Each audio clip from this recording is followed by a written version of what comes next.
work session process. Go ahead. Ralph? Thank you. We're gonna give you a real where we're at today. With the budget, is that normal? There's an echo. There's an echo in here. Yes. There's an echo in here. Well, if I mute that, the Zoom is muted. What should we do? Oh, just turn that thing on. Turn this one down? Could you mute the computer? Huh? Is the computer having to speak? Yeah, it's computer volume up? it's coming out now.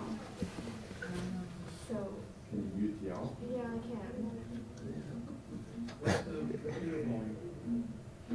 Is it at 0? That's where you get the feedback. Yeah, but if I, Testing 1, 2, are you picking, I guess, you're good. Were you already on? No, they're already on Zoom now. see, your lane's on here. Oh, that's right. Oh, that's Why don't we Joanne. mute, why don't you mute this?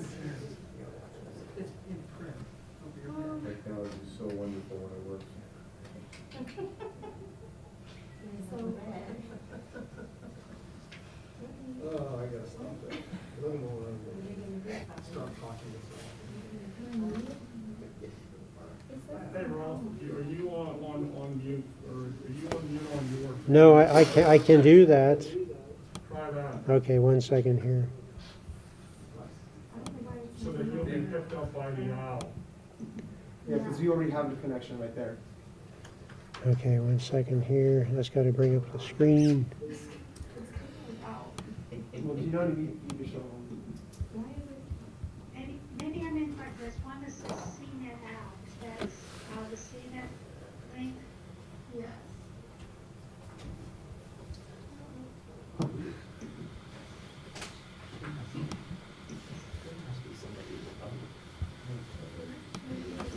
I'm trying to bring up the screen.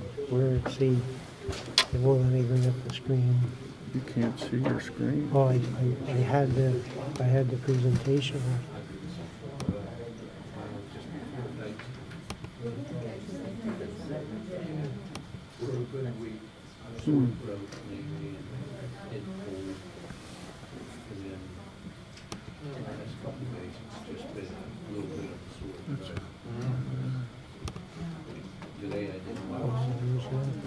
There's mute.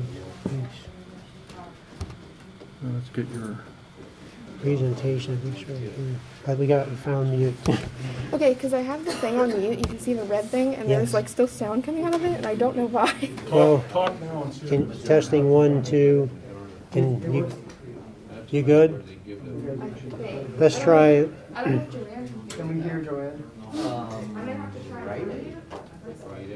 Is that still on? Can you pick up Joanne? Joanne, can you hear? Do you need an appointment? I don't know. Joanne, can you hear? Should we adjourn and restart? I'm sorry. Should we adjourn and restart? Well, we're in the work session. We're okay if we can get started here pretty soon. We'll adjourn from here. Okay. Yeah, I can hear you speaking, yes. Let's try it now. There you go. All right, well, we had good intentions of going through the budget, kind of where we're at to date, and where, we've been working on the budget for next year for many meetings since sometime in September. So we wanted to give you a recap as to where we're at with the process. 1 second here.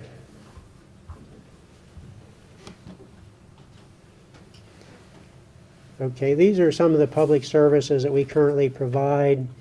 Very excellent services to our citizens. We think of police, fire, EMS, street lighting, just to name a few. Hey, Ralph. Yes? For some reason, it's not connected back there. Second here.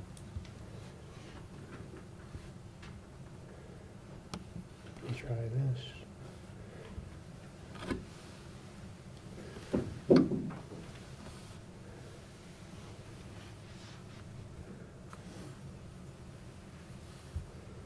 Let me see here, page 1 down. There There you go. Is that good? Yeah, that's Moving? fine. 1 second here. So we provide these services through various funds, FUNDS. Each fund must have a balance with revenue and expenditures for each year.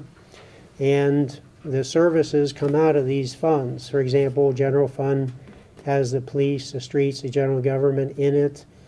Street lighting, of course, any expenses related to street lighting is in and out of that fund. Our jobs every year is to match the resources with the expenditures of those funds for the services being provided. It's always a struggle to make it match. We start in September. We look at where we're at year to date with our expenses, where our revenues are. We've got things like COVID that come into play, so we're watching this throughout the year, but we get into it in earnest in around September, October, and start looking at where we're at year to date, and start to look at what's needed for the next year, what equipment is not going to pass inspection, and those kinds of things. So that's, in a nutshell, what's happening within various funds within the borough. We have a multitude of funds that we look at and we set a budget for each year. So that's really what we've been doing through a couple ways since September. I'll just touch on that in a few minutes here. The challenges in this is our tax base doesn't grow. It's a small tax base. We have a lot of non-taxable real estate property in the borough. We're proud of being the county seat, but it does have limitations. It brings a lot of non-taxable county properties. The school is in our borough, which we're happy about, but it has a lot of non-taxable properties. The borough itself has a lot of non-taxable properties that we maintain. There's churches, there's fire halls, there's cemeteries, and so on that we do not collect taxes from. Together, the lack of growth, the small tax base makes it difficult to keep up with expenses in these services that we provide. And that's what makes it challenging each year. And I know I told you or went over this some time ago, but council sets their tax rates and the authority sets the water and sewer rates. I just want to clarify that that's still the case. We still work very closely with the authority in this process. They will be setting their budget on December 21st, later this month. And Lori's been working closely with them through the process. The other thing I'd like to point out is following an election, council can reopen the budget and re-look at the budget as well as the tax ordinance. They're permitted to do that under the borough code, so that's always a possibility following an election. I really went over this, just touching on it from September to November. We're in earnest working on the budget process, looking at the numbers, trying to estimate what we need for 2022. And this is on the left in the red is the list of all the funds that we have underneath the borough umbrella that we work with, and we go across the columns. Ralph, you need to move forward on the screen. What I'm only seeing is the financially supported services here. It shows up here on my screen as the slide I'm speaking from. What do you have, Dawn? Yeah, it's back on the second slide on mine, Ralph. I'm not sure how to do that. Let me try it again here.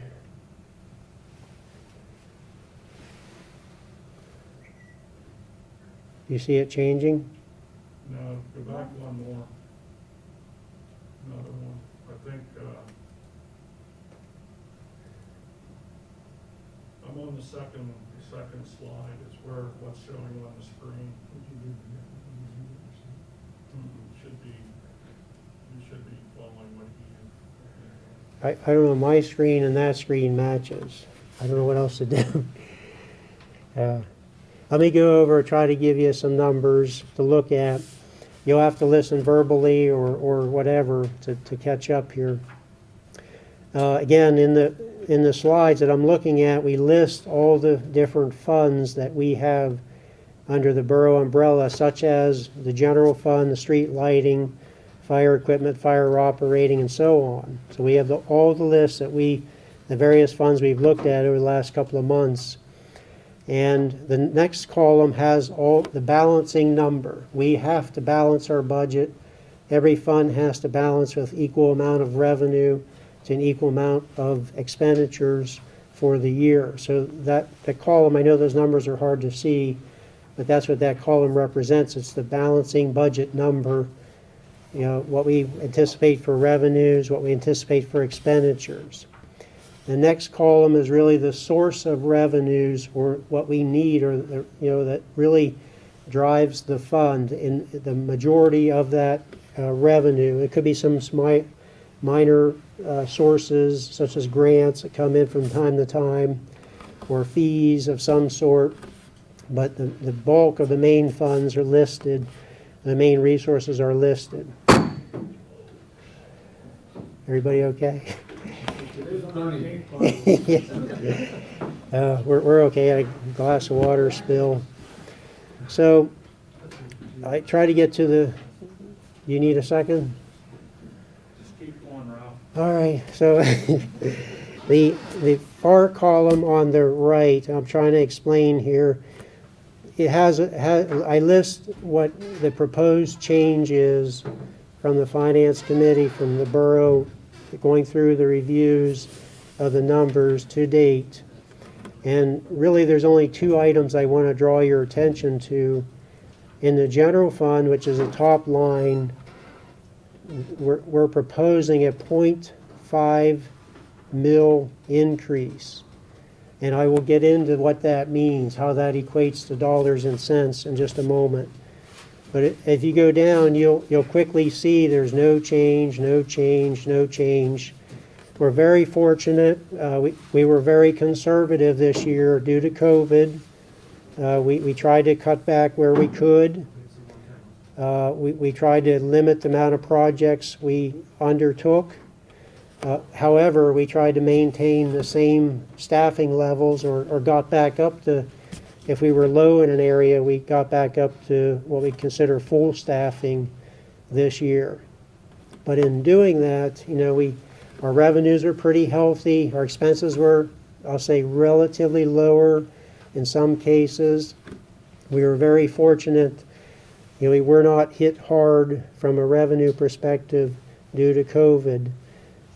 Thank goodness. So when we looked at our numbers, went through the various funds, we got down to being about $50,000 short in balancing the general fund. So that a mill brings in approximately $100,000. So raising $500,000 or having a $500,000 increase would provide for that shortfall that we have in the general fund. Looking on down, I just want to point your attention to emergency medical services. It's the only other fund that had kind of a question mark. At the beginning of the budget season, we received a request to increase the amount that the borough contributes to emergency medical services. The Finance Committee looked at the request, looked at who's paying what in the region, and the recommendation is not to increase the contribution that the borough pays at this point in time. I think under the Finance Committee, I believe Ms. Clayton will say more about that, but right now that's the recommendation. So that stays the same, although I just want everybody to be aware there was an increase, or a request to increase it. And then the only other increase that we have in the tentative budget is a 0.5 mil increase in the general fund. So I want to show you what that means. Just by way of background, 1 mil equals $1 per thousand of assessed property value. The assessed value of a property is not related, not the same as the market value of a property. The last time Center County reassessed and gave countywide assessment values was in 1994. So it's been some time.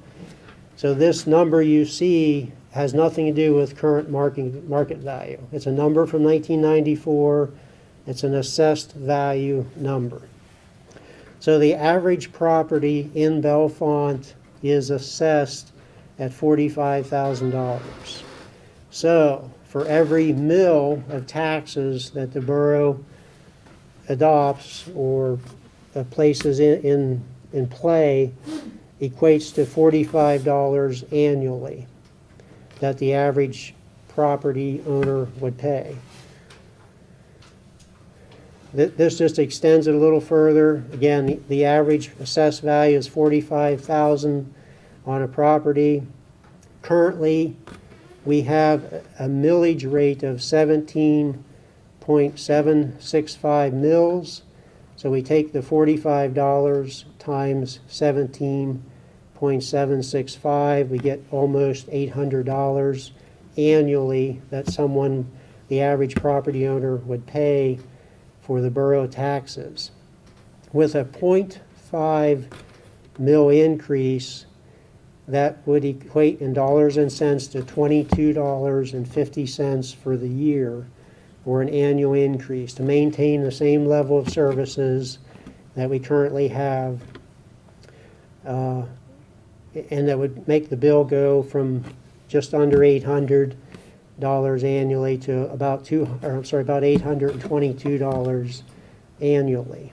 So this is what's being proposed in the budget.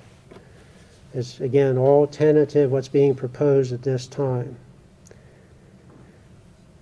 We are in the last steps of the budget process. Municipalities in Pennsylvania, we have to approve a budget by December 31st. So we're in the last few steps. Our borough meets twice a month. We have the meeting tonight and the regular meeting, and then of course we have 2 weeks from now on the 20th of December. We have on the agenda for tonight to approve a tentative budget and to move to go to advertise the budget for public inspection, public comment, and we will make the budget, all the spreadsheets that Lori presented to council, some introductory sheets and information we used last year. We put all that in paper form, and it's available here in the office if anybody wants to stop in and look at it. We also post that as a PDF on our website, make it available if you want to look at it page by page. Anybody can see what we see.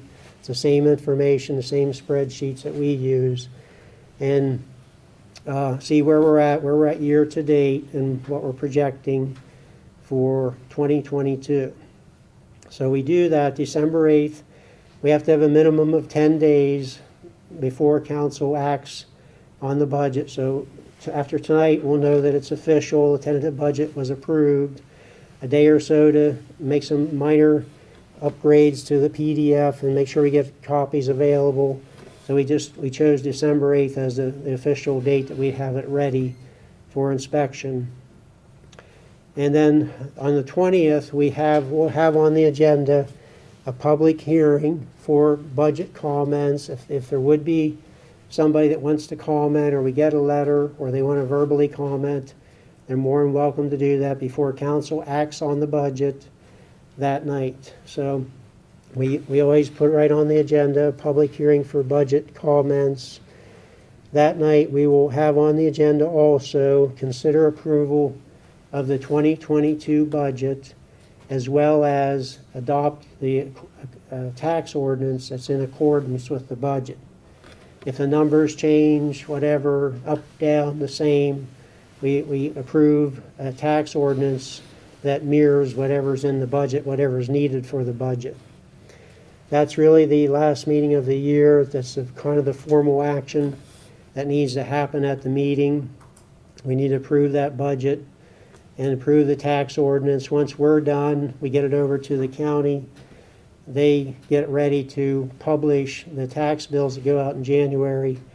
Now, I did say earlier, the Borough Code allows the budget to be reopened, revisited from like January to about the middle of February. The new council has that ability. If that's something that they desire, they'll have to do it rather quickly to stay within the timelines, but that is something that could happen.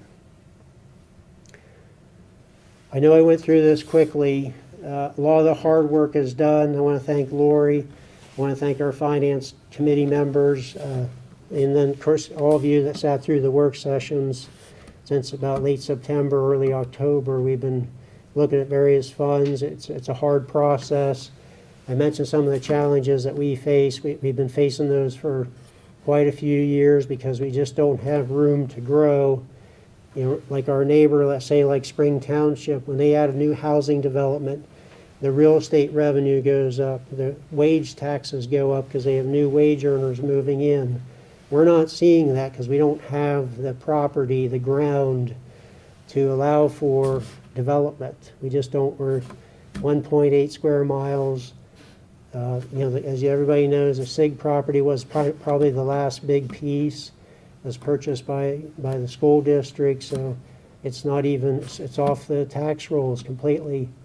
It's not even on the radar, unfortunately. Of course, we're hoping that the waterfront project does derive some taxes at some point, but that's been a long time in waiting with COVID and those setbacks. But those are things that we're looking at trying to do. We talked about the LERTA ordinance, as a way to kind of incentivize property owners to renovate some of the bigger buildings in town, and then eventually see an increase in revenue once those incentives start to fade away. But those are some things that we've looked at. And I know we talked about a retreat in January. We want to look at that to pull thoughts together and see if there's anything else we should be focused on or making it as a priority for the next couple of years. Any questions, Randy? Yeah, just to clarify, can you clarify EMS one more time? What's Yes, that? emergency medical service, and I don't have the letter in front of me. They asked for an increase in what we provide to them. Right now, I believe it's about $0.05 or about $24,000 annually that we provide. Now, they have a larger service area than just Bellefonte Borough. They went to the other municipalities that they serve in their service territory. Some paid 100% based on some service formula. Some paid 50, some paid just a nominal amount. We committed about, maybe 2 years ago to go up to this $0.05, and it was about 20-some thousand to start with. It's about 24,000 now. Mr. Rote, the director, came in through a letter and requested an increase. I think it was upwards of up to 50,000 a year. Is that? I see. Yes. So that's my understanding. So it would go from basically $0.05 to $0.5. I may have it not stated correctly on the slide, but they're basically looking at going to $0.5 specifically designated for emergency medical services. The Finance Committee looked at that and is not recommending that at this time. So they basically get what we passed last year. They'll get that amount. What Yes. they got in 21. Yeah, we would have no change, which means, yes, they get the same that's on the books right now, if that stays the same. Any other questions? No, I just want to say, I thought, when we talked about that before, I advocated for an increase in funds for them because I said, well, the information that I saw, their employees are not paid very well for what the job that they do. And I thought that people that go out there and save people's lives should be paid a little bit more than $14, $15 an hour, whatever it is, because you can get that at Sheetz. And these people are trained EMTs to save your life, and you depend on them. So I thought we should increase that, but finance committee, I guess, looked a different way, so but I'd still advocate for some kind of an increase. Would it be okay if we remove our masks while we're speaking? Yeah, we can relax that rule. I've had more comments that people can't hear us on CNET and YouTube. So I'd like to make that recommendation if the rest of council agrees to that. Voluntary. Voluntary, yeah. Everybody okay with that? Works for me. If we can't make a motion, so what we can do is have a consensus. You can't make a motion during our work session. I know, that's why I said we just need a consensus. Take your mask off and maybe she can. Yes. Buddy, I'd just add, I'll speak for the finance committee, and if they want to chime in, they can, but I don't think that anyone on the finance committee is actually opposed to it. They're just going to wait. I think it's a wait and see. Once the other municipalities step up and start paying what they're being asked to pay, I think they thought that once everyone's doing that, there wouldn't be any problem with it. The only thing there would be is should we take the lead and do it, and then hopefully everybody else will. put some- Well, we already did 2 years ago, and we're paying probably more than most of the other municipalities. I think that's just that we are setting an example by. Too bad the rest of them won't step up. That's the Well, problem. that's the challenge, because Bellefonte Borough is paying the lion's share of the funding right now. I think the only one that is paying their fair share is Milesburg, I think. Maybe right.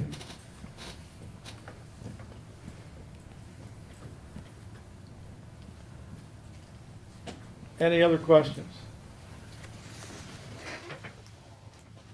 Okay, seeing none, we'll adjourn the work session meeting, and we have 3 minutes. 3 minutes.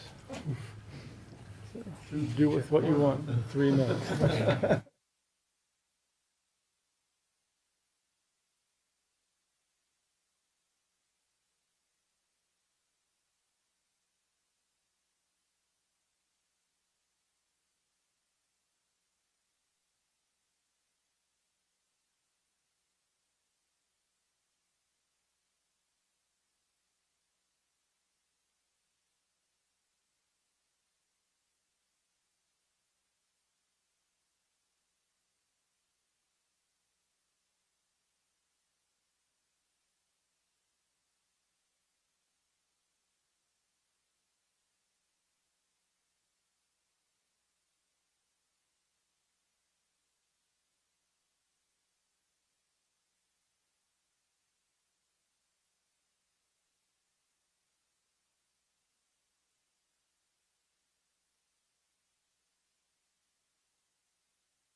p.m.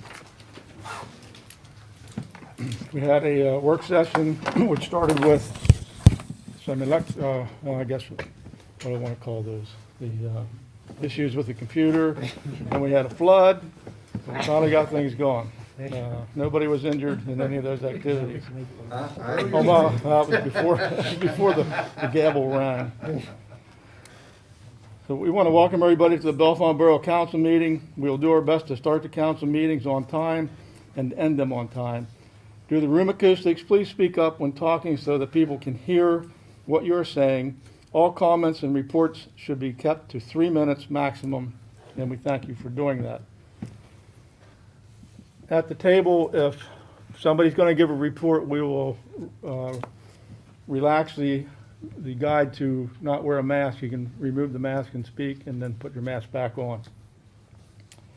At this time, we'll rise for the Pledge of Allegiance, followed by a moment of silence for the attack on Pearl Harbor.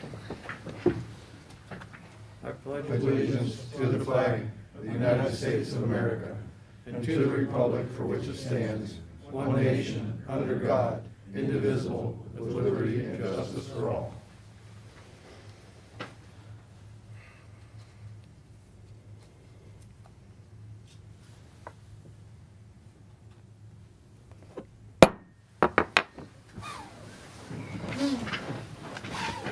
Mr. Eaton?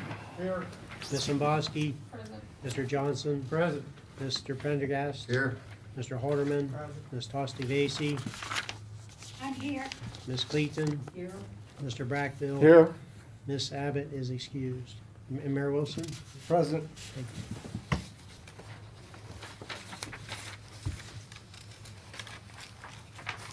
Okay, additions to the council meeting agenda. In accordance with Act 65 of 2021, if a matter is not on the agenda, council cannot take official action on it cannot take official action on it with some exceptions. Council can act on matters relating to potential or real emergencies. Council may add a matter of agency business to its agenda through the majority vote. Council should state the reason why the action item is being added to the agenda. Council may vote to add an action item to the agenda. For public comments, and these are oral, the public comment period is reserved for oral comments regarding any action items listed on this meeting agenda and added by majority vote by this meeting. Please sign in, come to the podium, and at the appropriate time state your name and address and which item you are speaking about. And please keep your comments to 3 minutes. Is there anybody that has public comments? I'll start with Scott. Is that Scott back there?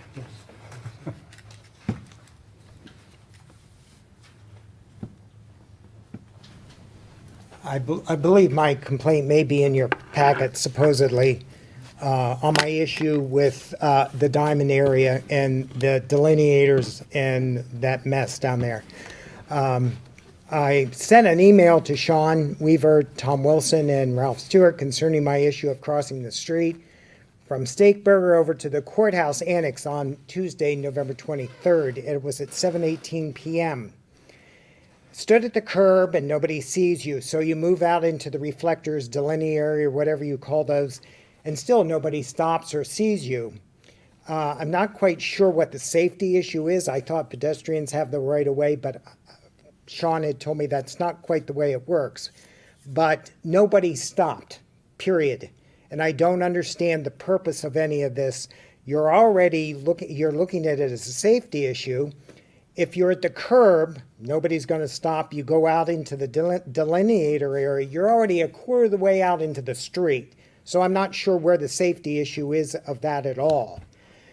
So my question is, the survey was closed November 30th. You've had meetings, you've had the survey, and you've had emails. I'd like to know what the general consensus of this is. What's the response? Can somebody tell me that? Q&A, or is this just public comment? This is just public comments, but we can offer an answer, I guess. Well, to the best of my knowledge, Scott, the comments are being compiled, and we're going to move this probably until January, when a new council is seated. Then, because it's not fair to the old or the new council for us to start making decisions at this time. So there won't be any decision made, if any change, until after the new year, in my opinion. My comment to you then, Doug, is you're going to look at this for Victorian Christmas. I think our recommendation was to remove the delineators before Victorian Christmas. Mr. Mulger, we do have that on the agenda for this evening, based on comments. It's something that's relatively simple to do if council wishes to do it. That's about all we really, council only meets twice a month. We have to approve the budget by December 31st. They just simply, they have to do things in a public meeting also. So very briefly and very quickly, we could do that, soon if council desires. That's the only thing that's on the agenda right now. Thank you. The other comment I have, Scott, is the ball bouts make the, I understand what you're asking about the safety, but the ball bouts actually make the distance of the crosswalk shorter. So that's the idea where the safety comes into effect. Whether this traffic stops or not, they're supposed to, do they? No. I think we go 3 minutes. Anybody else have a comment? But that's the idea of the ball bouts, to make the crossing area shorter distance to get the pedestrians to a safer spot than the curbs. Yes, exactly. And that's my, Yes. okay. Thank you.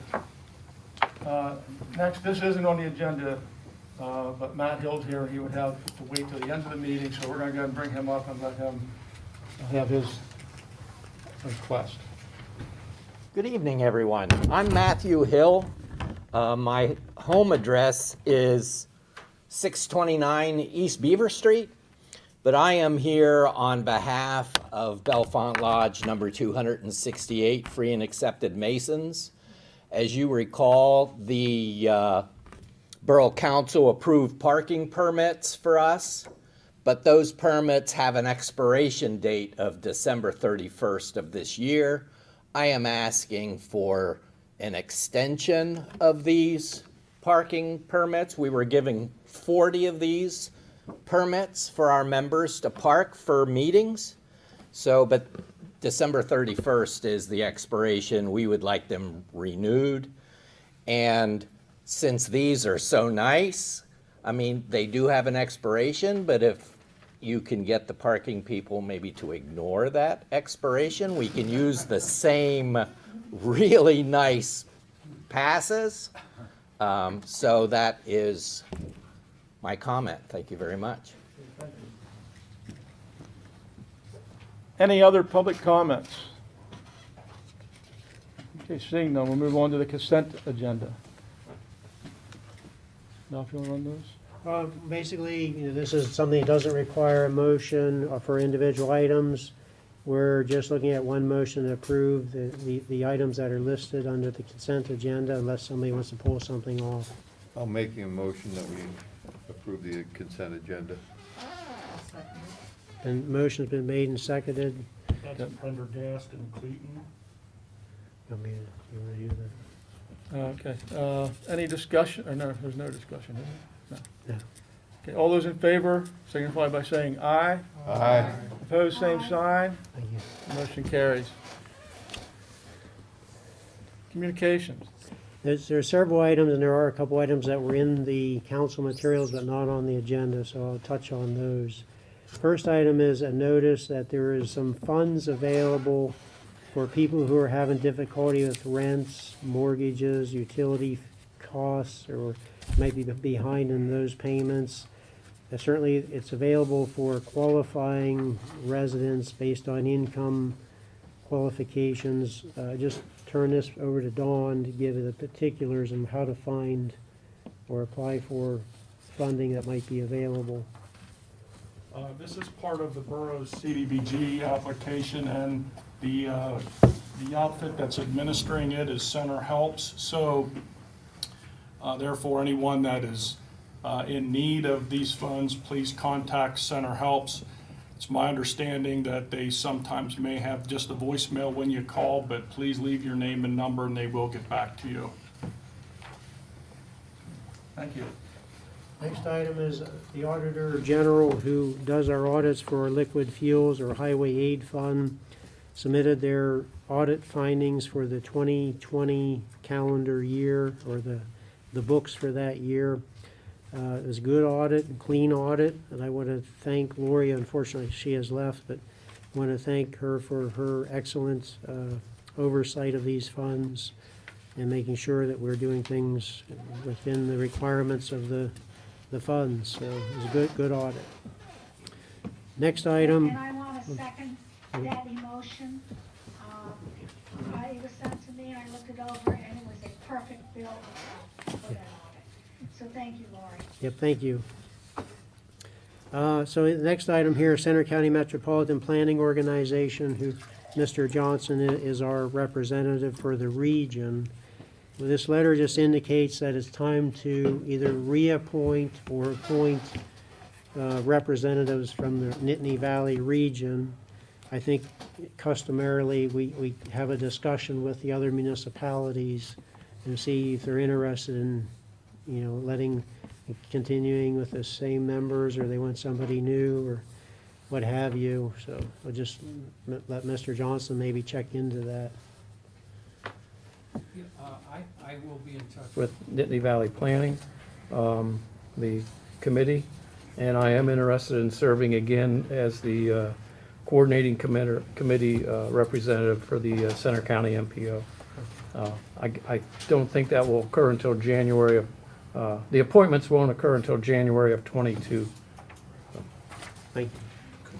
Could we say, make a motion that Doug would be our representative, if nobody else, when the other two municipalities they don't come to agreement, Doug could be our guy? I don't know if we can do that until. If you want to see when we have next meeting, then the meeting in January, if you want to see when it would be appropriate. Okay, how about next meeting? Thank you, Bud. As I mentioned, there's some letters that were in the packet materials but not on the agenda, and that's, we're short on staff, so we did not put them on the agenda, but let me reference a couple of them here. One is from a resident on North Allegheny Street. Brings up a number of points about the diamond changes and issues that should be looked at or considerations made.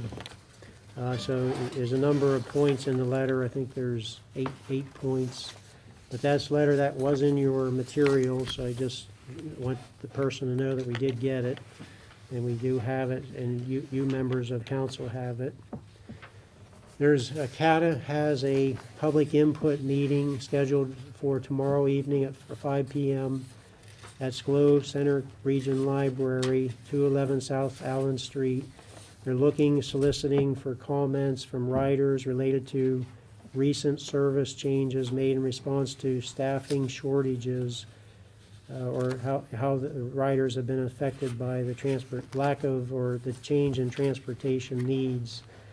If you can't make the meeting, you can email comments. It's actually the word comments at catabus.com. They would like to have those comments by Wednesday, December 8th. You can also call the CATA Service Center, 814-238-2282. Again, tomorrow at 5 p.m. We received a very nice thank you letter. It was geared towards our streets department that did some amosite repair work out on Shady Lane. One of the residents noted the quality of the work and wanted to send a nice thank you letter, so it was good to hear. I'll pass that down to the supervisors. We also received another letter in regard to the changes to the diamond. And it was more geared towards the lack of parking that was there around the brownstone and around the Faith Center or Brockerhoff. This is a resident from North Spring Street, so again, I want them to know we did get their letter, and you have it now as well, or it was in your packet. I think that's all we have under written communications. Okay, are there any other communications? Seeing none, we'll move to Office of Community Affairs. We do have Ms. Thompson with us and Mr. Brooks, if there would be a question. Very quickly, there is no action items from the Planning Commission. There's a potential zoning issue that the zoning administration wanted you to take a look at or consider. We're not looking at a big discussion this evening, just looking at whether you feel it's necessary or appropriate to send it to another committee of council or the Planning Commission, take a look at. Motion for that one? Sure. I'll make that motion. We send it to committee for further consideration. Okay. Can I, Which committee? a Park and Rec already looked at this months ago, Okay. so I don't know if it needs to go to committee. We've already discussed. I know there was some discussion, so that's why, you know, What was the recommendation? That, under our current ordinances, gatherings under 20 do not need approval or need any sort of permit by council or the borough. Some of the items in this are inaccurate and do not apply, like she's not supplying food, so the Department of Ag, like a lot of these points don't really apply to her business. Specifically, Renee is more than happy to come to a parks meeting and discuss it further, but our interpretation was that it does not need to go any further, that it's under 20 people, so under the ordinance, it's fine. Question is, if it was someone pursuing an activity similar to, if it was someone pursuing an activity similar to what was described in the memo, Yes. more of a business operation, would the Parks Committee feel at that point that it should receive further consideration as far as how we would handle that type of business operation occurring in the park? Well, it will still, I'm assuming, always be under 20 people, so from that perspective, there's nothing to be done. Also, I don't know who would monitor that, because we're short-staffed to begin with. So, looking at it from a faraway view, I don't think it's appropriate for zoning. I could see it going to parks and we could discuss it further. I do think that maybe permitting of businesses like food trucks and these pop-up picnics could be appropriate. And in talking to Renee, she said some communities do that, so I think that may be something valid. But just briefly thinking about it, that's all I have. Okay. So I'm happy to take it to committee and discuss it. Any other questions? I'm gonna have one, go ahead, Joanne. I was gonna say, so what I also heard Mike say was he wanted to send it to a committee, but a committee wasn't recommended. And then no one seconded that. So if someone makes a recommendation, should we be making it based on what Melissa said, making it a motion for Parks and Rec for further review? And that's the motion I would make, since we didn't get a second from the first one. Well, we did get a second. It was John and Mike? No, I just Mike? asked Oh, for okay. your recommendation. So there was no second, okay, No, there wasn't one. okay. So I would move to send it to Parks and Rec for creation for further review and final recommendation. With a second? I'll second it. We got Mike second. Comments, What are you discussion? gonna discuss? Well, I'm looking at the letter here. It's asking, should this be treated as a mobile vendor, which does not require zoning permit? Should they be treated as a special event?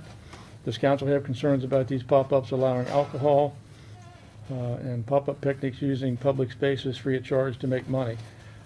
I don't know how far into discussion those came in. If you could review that and kind of come back with a more clear answer, that would be helpful. I do. Questions of alcohol and pop-up businesses on public property, I think, are valid points to be considered. I think they'll consider.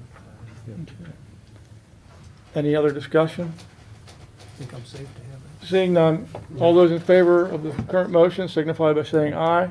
Aye. Opposed, same sign. Motion carries. Okay. Next item, there was no HARB action items from the HARB meeting because there wasn't a HARB meeting. It's canceled. I mentioned Harry's report will be in the December 20th packet. I believe that's everything. Everything else. Are there any questions for Harry since he's in the room? Okay, seeing none. Move to the office of the mayor. Thank you, Chairman.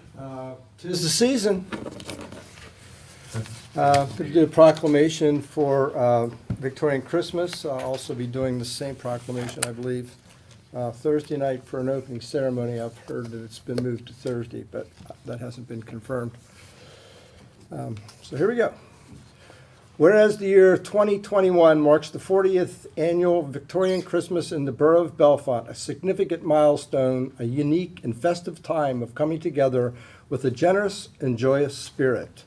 We gather together once again through commitment and dedication to celebrate 40 years of historical heritage, religious freedom, fellowship, bonding our lives together through time, embracing the stepping stones of yesterday while molding the stepping stones of tomorrow. Whereas we unite in spirit, love, and giving, caring for all members of our community, endeavoring to cherish and preserve our traditions while vigorously moving forward to meet all future challenges. Now, therefore, by the virtue and authority vested in me as the Bellefonte mayor of the borough, or the Borough of Bellefonte, I do hereby declare December 10th and 11th as Victorian Christmas in the Borough of Bellefonte. I encourage all residents, families, friends to celebrate the season with the spirit of joy, hope, and thanksgiving, as all of you to continue to reach out and help others by sharing your time, talents, and treasures so that all of us will be able to experience a new year filled with health, peace, happiness, and prosperity. I do hereby set my hand to seal this 5th day of December, 2021.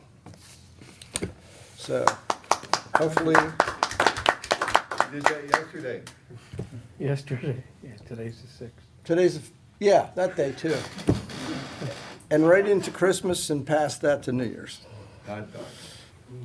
I also want to remind the public that we do have a 2-hour parking Yeah, race from now until, I believe, the 1st of the year. Yep. So if you see anybody putting money in the meters, just be friendly and say, hey, you got 2 hours on me. Well, I'll say thank you for the contribution. Or you could do that as well. But I just did say something here about experience and feeling peace and love and Yes. giving. All right. So in the spirit of that, the other thing is I was asked to mention that, I don't know, some people have been asking me also about the beaver in the park. And they wanted to know what's going on with that. And I've to understand that it's to be trapped and to be moved elsewhere. Yeah. That's all I know. Stop ratting on that beaver. I know, but I mean, the whole line of trees down on one side is all gnawed up if you look at him. I mean, he's doing a lot of damage. He's busy. He's a busy little beaver, so he is. All right, well, that's it. That's it for me. Thank you, Mr. Chairman. Looks like some of those Council President report. Ms. Tazavasi, do you have anything? No, other than thanking you for taking over for me this evening at the last minute. I appreciate that. No problem. Building and property, Mr. Holdeman. We did not have a meeting, and I wasn't able to get a hold of anybody from Gettysburg. I don't know if we're out to talk to anybody or not. But due to the fact that it's a rather large decision, large purchase price here for these vehicles, I would suggest that council waits till the new council gets out and looks next year, because it's going to be a long-term project. And as I told you before, I personally do not like the the program, but that's up to council. That's all I have, thank you. Thank you. Okay, moving on to finance and government performance. Deb Clayton. Prior to the evening's meeting, we had a work session to go over the proposed 2022 budget. The committee at its last meeting is recommending that we hold the EMS millage at 0.25 as we have in the past. They had requested a 0.5 mils contribution from us, but we feel that until the rest of the communities being served by the Bellefonte EMS are contributing their fair share, we should at least hold steady with that. We did very briefly discuss the possibility of working with other municipalities in the county to maybe look at the idea of a county-wide EMS service so that all municipalities would be contributing on an equal basis, but that's way down the road. The budget for 2022 does include a 0.5 mil increase to cover a shortfall in the general fund. And the LERTA draft ordinance has been reviewed and has gone to the borough solicitor for review. We also briefly discussed how to recoup the electricity being used by the EV charging stations. Whether that would involve putting in a special meter or a special parking meter or a separate meter to track the electricity, but that's also something we've got going on in discussion. The next Finance Committee meeting is tomorrow at 10 a.m., and that's my report. Any questions of finance?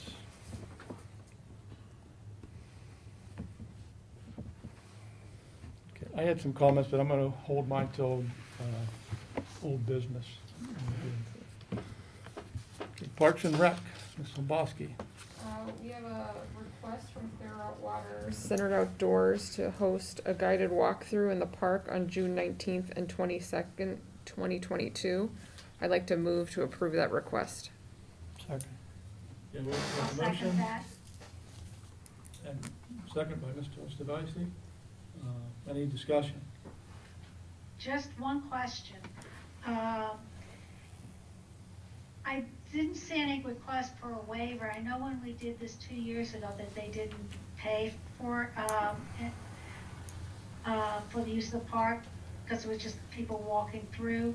I'm wondering if Clearwater Conservancy, although it's located in State College, it is a county-wide program and it works with the Talleyrand Park Committee if they get a waiver or not. So it's a question that I have. Seeing how they clean up our parks for free in April during Watershed Cleanup Day, I think that's fair trade for any permit fee.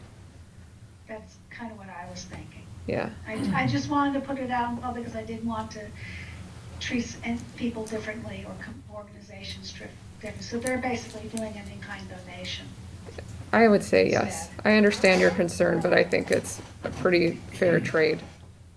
So do we I need, agree. do we need to put that on the motion? Yes, the fee's gonna be, I just would add the- amend the motion to say including a waiver of the fees. Or fees paid in kind. Well, through an in-kind payment of fees for the services they provide. Okay, so that's a motion to amend. We have a second. I'll second the amendment. Okay, anything else? Any discussions under, for the amendment to waive the fee? Seeing none, all those in favor of the amendment signify by saying aye. Aye. Opposed, same sign. Motion carries. Now we're back to the main motion. Any discussion on the main motion to approve the project? Seeing none, all those in favor signify by saying aye. Aye. Opposed, same sign. Motion carries. Don, do you have an update on the footbridge? It's highly unlikely we're gonna get the concrete poured on the footbridge. It's too cold at night now for the stamped concrete, so I would think that it's most likely gonna be held off till spring. Is that what you've heard from Matt, Ralph? Yes, I think so. Thank you. My last item, it's not on the agenda, but, DBI's Winter Market is held this Saturday from 4 to 8 in Talleyrand Park. There's over 70 vendors. I welcome all of council and the public to come join us. It should be a real hoot. And that concludes my report. Thank you. Any questions, clerks? Seeing none, we'll move on to human resources. Inside our package is our packet is a copy of the draft Public Works contract agreement. We're asking for council approval of the agreement. Ralph, do you want to, is any description, or we just? We do this about every 3 years. We negotiate the terms of the contract. It's with our Public Works Department staff primarily, but that incorporates the wastewater operators there, pretty much the labor force, everyone but the supervisors. Public Works as in refuse, streets, water, sewer, collections, and so on. I think we were pretty reasonable, and they were pretty reasonable in coming to terms. As you know, inflation is a thing this year that many are watching, but we came to some reasonable terms, and we had some room in our funding of pension program, so we tried to do a little bit more there and keep the wage increase to a reasonable number. So I think we it's a 3-year term, which actually goes pretty quick. If there's, we have got a very good relationship, but if there was something that came up that didn't quite work out the way we thought, we'd bring it back to the table in a couple years. But it was a good effort. I want to thank the HR committee, and I know the union members expressed their thanks as well. So we have a motion? I'll second that motion. Motion by John Eaton, second by Ms. Tosadasi. Any discussion, further discussion? Okay, all those in favor of the ratification of the Public Works contract, please signify by saying aye. Aye. Opposed, same sign. Motion carries. Just as a side note, the union will do their ratification, I believe, on the 16th of December, and then that will finalize it, assuming it's approved, which we anticipate it will be. Thank you. Thank you. Yeah, that concludes my report for human resources. Thank you. Okay, that brings it to safety. We had Workplace Safety Committee held on November 17th. Those minutes are included in the packet. There was no Council Safety Committee meeting held since the last council meeting. We had a Fire Executive Committee last month that was changed to an officers meeting. Actually, that was this month's meeting's being changed because it was to be an upcoming meeting here in December. So regardless, we'll move into that one. That's all I have to report on that, unless there are any questions for safety. Just a reminder that the December workplace safety meeting is this Wednesday at 7:30 a.m. So just a reminder, we're going to get the word out to the members. It's a new time. We're still trying to get everybody there, but it's this Wednesday. All right.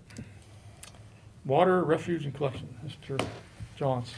Okay, we have the water report is in your packet. I didn't see anything to get too excited about. The authority meeting was postponed this month because of, I guess, the traditional deer hunting season. And then to get the word out to the members, we agreed on December 21st at 6 p.m. in council chambers. Let's see. And during that meeting, so far, the authority has not, actually not the authority, but borough staff our finance director and our borough manager have not made any recommendations for an increase in sewer and water at this time. However, at the authority meeting, I'm sure it will be discussed, and I cannot tell you the answer at this moment what that consensus may be.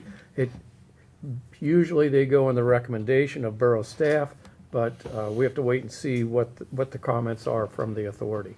So I can't promise there won't be an increase. Sometimes we try to stay a little bit ahead of the curve with a slight increase instead of bouncing some large increase on our borough residents.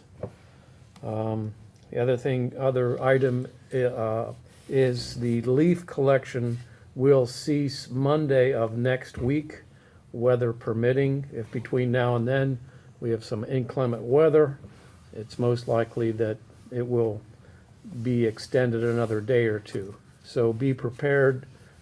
If you want leaf pickup, Monday of next week will be the last day for the official pickup. The other thing is I have had many comments of our borough streets folks with the cleanup of the streets, the parks, and they need to be commended on the job that they do for this borough. So I wanted to pass that along to our borough staff, and our Public Works Department is doing a really nice job. So thanks a lot for that. That completes my report. Any questions of Doug? No, I'd just like to add that our costs at the sewer plant down there are going up this summer because the cost of materials and our chemicals are going up quite a bit. So we're hoping not to raise rates, but it's always a possibility until we see the final figures. Did everybody hear that? But I'm sorry, I didn't take that. Doug's comments? I just have one question. With the, I know up on Allegheny there was water leaking for probably about a week. Does that impact on the draw? Drawdown? Sure. I'm sure that it Yes. is. And the guys worked really hard to get that. There's safety measures in place. They, even if they have to do a Pennsylvania 1 call before they start digging, so. I just wanted to say I was down the morning, they cut the line there in front of the jewelry store to replace that valve in there. Those guys did a good job. It's a tough job. It is. Yeah. Especially tough when it's down below zero. Yeah. Okay. Nothing else, we move to streets. I can give some of this, and anybody else that was on the streets committee can jump in. We held a meeting on December 2nd. Mary Abbott was not available at that time, and so we told her we'd work with this. And food truck, we talked about food truck regulations. We reviewed. We had a good discussion with people who zoomed on with us, some business owners and also some food truck owners who come into Bellefonte. So we decided, based on the communication that we had there, that we're going to relook at the application and the policies rather than get into an ordinance change, and just look to see how we can make the communications better between the bricks and mortar and when the trucks are coming in. And we'll see how that helps. That'll be on the application, that an event, that somebody's running an event, and they come into a meeting and they tell us, well, we already talked to everybody. Well, we want to say it on paper, that we talked to everybody. And so we know that then, and put that onus on the event.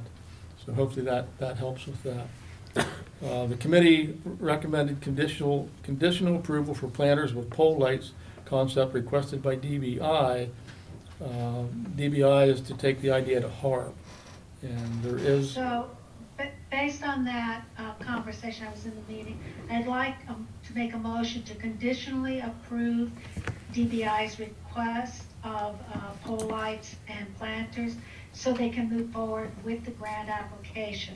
The final approval is to be given after the grants are received, harm comments are given, and the final project plans are presented to the council.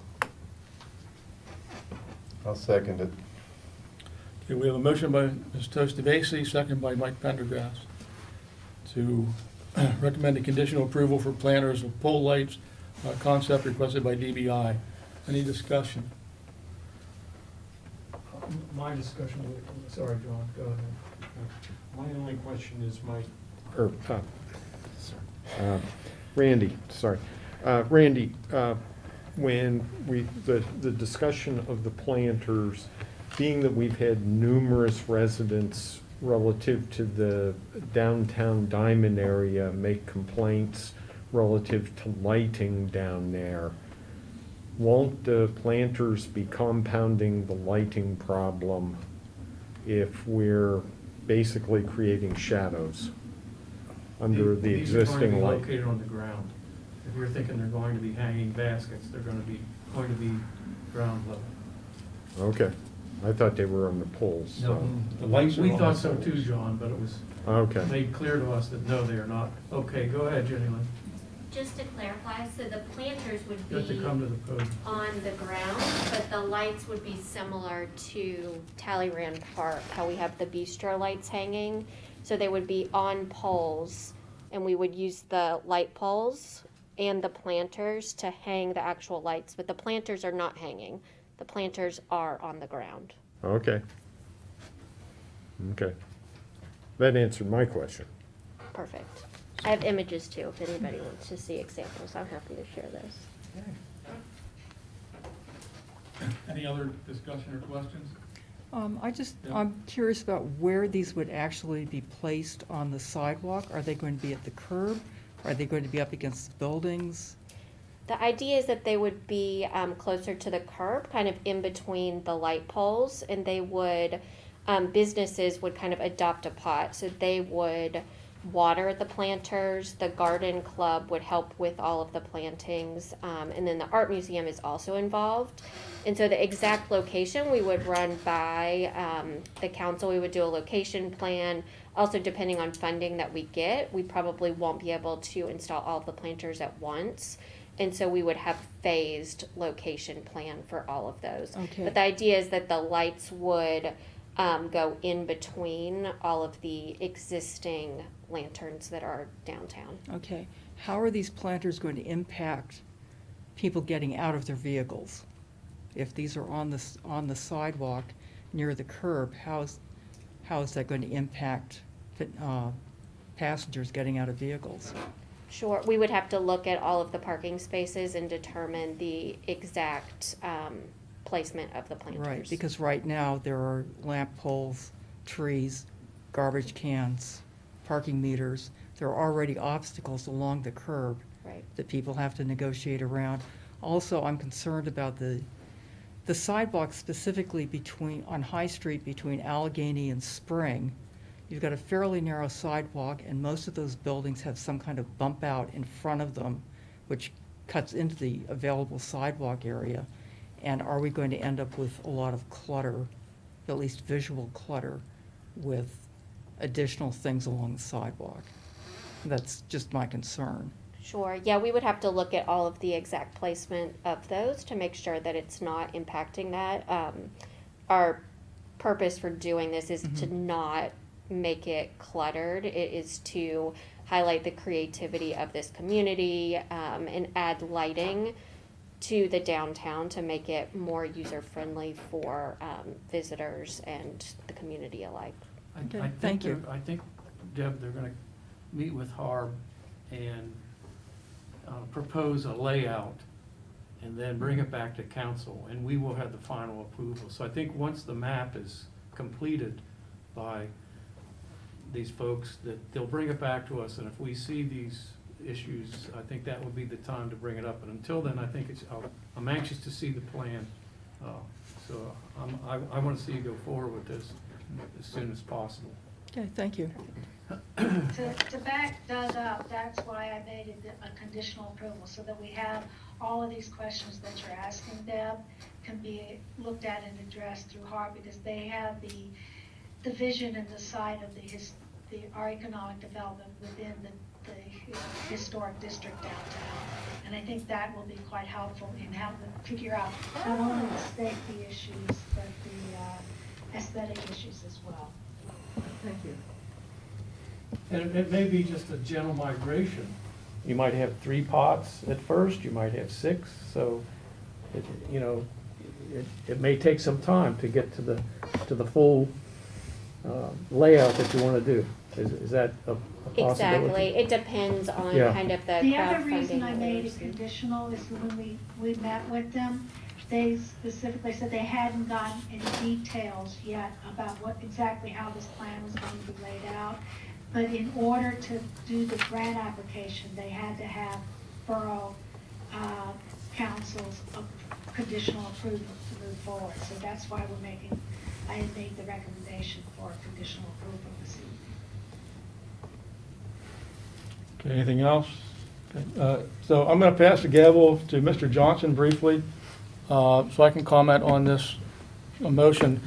I have issues, I think,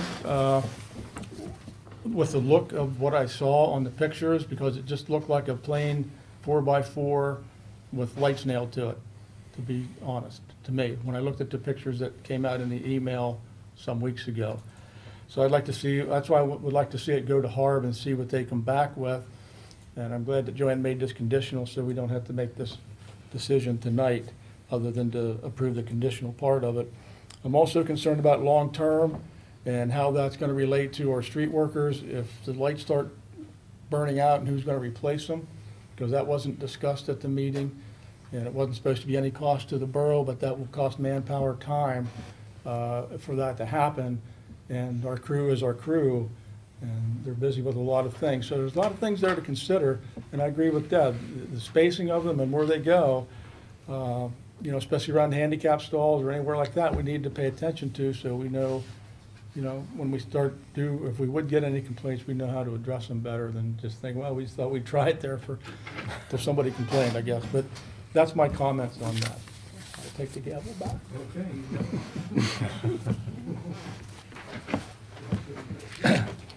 Any other discussion on that motion? All those in favor of the motion signify by saying aye. Aye. Aye. Opposed, same sign. I will be a nay for now. Okay, let's see, that's that one. On the diamond options, we are still receiving public comments, and that ended in November. correct? Technically November, if we get a few stragglers, we certainly would take them. So the question is, do we want to make any changes to the temporary curbing and delineators prior to Victorian Christmas? So we can make a change to that this evening, if somebody want to make that I will make the motion. motion to remove the delineators as long as borough staff has the time before Victorian Christmas. Just to clarify, you're talking the delineators and the plastic curbing that Not hold, just the delineators. Oh, yeah, the plastic, the the curbing that yeah. holds them as Yeah, well. Yeah. Okay. I think we have to get PennDOT's approval, though, on filling the holes or something, don't we? Well, we gotta see what they want, but probably, yeah, we gotta do that. Some I'll sort of, second that. so I'll make the motion. I'd like to add to it. Go ahead. I'd like to get rid of them permanently, as far as I'm concerned. Everybody that testified, everybody wrote letters, majority of people don't want a traffic circle. I mean, there are 1 or 2 people, I think I already saw that. The second thing, I haven't talked to anybody that likes those delineators and curbing that's in there now temporary. Plus, they miss the parking downtown, so I would, if I could, if amend it, or you can amend it, to include removing them permanently, restoring the parking except for one parking place on the back of Trust side, so you can have a little bit more seating when you come around the turn. And because everybody you talk to, I mean, nobody likes that stuff. And these people here, I have the same thing. When you drive downtown at night, if there's somebody standing there by this pilot, you have a hard time seeing them. I mean, we really need better lighting downtown. Does that complete your motion now? Yes, sir. Yes, sir. Thank you very much. Okay. So you seconded it, right? Yeah. Okay. Any other So discussion? what is the motion? To remove the delineators and the curbing and restore the parking except for one lot, One space. one space on by the brick, Yeah. brownstone. Closest to Allegheny. I can't go for anything that includes putting back those parking spots near the brownstone. That is a huge problem. People back into those spots all the time. It is a nightmare going around that corner. I think a great compromise is allowing the parking spaces near Faith Center again, but I think the ones on, near Rod Beard are a mistake. I agree. I think it's, maybe the compromise would be to take 2 spaces away in front of the brownstone? No? And put it at, No? Okay. no, that's fine. man, you see how people whip around I that do. corner with absolutely no regard. I agree that it's harder to see pedestrians at night because I've almost been hit walking across the street this past month, and I almost hit someone this month. But those the speed that people get around that corner is unbelievable, and I just do not think it's worth the risk. I'm concerned that if we permanently remove the delineators, we're moving back to the larger and pedestrian crosswalks, which increases the risk for pedestrians being hit, in all parts of the intersection. I want to see what the individuals say. If you want to remove it temporarily during Victorian Christmas, I don't have a problem with that. But permanently removing them at this point without doing a review and looking at the safety issues for those shorter parking things. And one of the things we had talked about was putting the raised things like we have on South Potter Street to help make them easier. If we permanently remove them, then we have the question, are we going to be doing that for the longer distance or the shorter distance? I don't think we have enough information right now to do a permanent I would agree. backtracking. I would agree to the removing the delineators, but I think the curb should stay. I like the input that we received from the Pannoni engineers when they basically said that the current design would not be up to current code with the parking spaces, and they recommended deleting the parking spaces to make it consistent with, quote, let's call it code for traffic design. I wouldn't recommend returning the parking spaces. I think they're problematic. I think eventually you're going to have the same, a similar problem that we had in the past, so. Is there a reason why we cannot do pull-in parking anymore, like slots? That's the question I get all the time. Yeah. Just to give you an example, if we had them here, I was here when they had the diagonal parking, is that what you're talking about, right? Yes. It's a lot changed from 1950s, 60s, 70s. The vehicles now, if you get beside one of those elongated pickup trucks in the parking, you can't cannot see see it. it all to back out in town. Yeah, it's the size of the vehicles, vans, SUVs. Yeah. Didn't have it before when you had all cars. You could look through the windows of the cars beside you and see what was coming. Now you can't do that. Even Tom, even years ago, remember we used to have somebody put your car in park or whatever, and the thing would back out and roll across the street, a couple cars. So maybe when we get comments, like when I was a kid, there was plenty of parking in Bellefonte, we can remind people that there was pull-in slot parking, and that is why we have less in the downtown, and maybe you should blame GMC. Yep, there you go. Could we make it compact car parking? What's compact car? Okay, we're getting out of the weeds here now. We're gonna have to move this on. The motion is to remove the delineators and restore the parking. Let me ask you a question. Do you want to just keep the parking on the State Burger side and delete this for now? We can talk about this later. I think that's a good on- compromise. Yeah, okay. Queen of compromise. All right. But not make it permanent. All right, so the motion and the second agree to compromise and remove the parking from the Be the brownstone north side. Brownstone side. North side. North side. North side. Okay, any discussions on that topic? Who made the motion and who seconded it? Is that okay? Doug and Mike. Buddy. Doug and Buddy. Doug and Buddy. All right. Any other discussion? Mr. President, would you repeat the motion again, please? I wish I Please, there we go. could. We know exactly what we're voting on. Basically, the motion is to remove the delineators and curbing, restore the parking by State Burger, and leave the parking removed on the Brown side, north Brownstone side. Yeah, Brownstone let's give side. that a try. Okay. I'm requesting a vote for all members individually. Roll call vote. Yeah, roll call. Okay. You ready? Whenever you're ready. You may do it? Oh, I can do it. I can do it. Okay. you- Okay. Mr. Eaton, I'm gonna vote no. Ms. Omboski, I, Mr. Johnson, Yes. Mr. Prendergast, No. Mr. Haldeman, Yes. Ms. Toasty Vasey, No. Ms. Clayton, Yes. Mr. Brackbill is a yes. Ms. Abbott is excused. There's 5 yeses. So we have 5 yeses, so that motion passes. Give it a go. Yep. So that In was the spirit of just Christmas. on the amendment. You still have to vote on the whole thing. We didn't amend it, we agreed. That was the, That was the whole motion, as the President read it.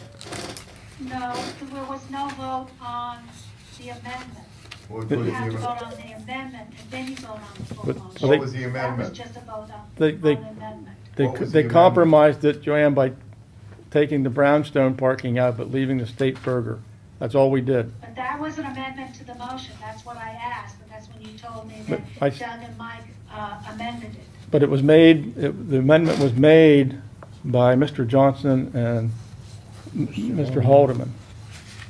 And they're the ones who made the amendment to it, or the compromise.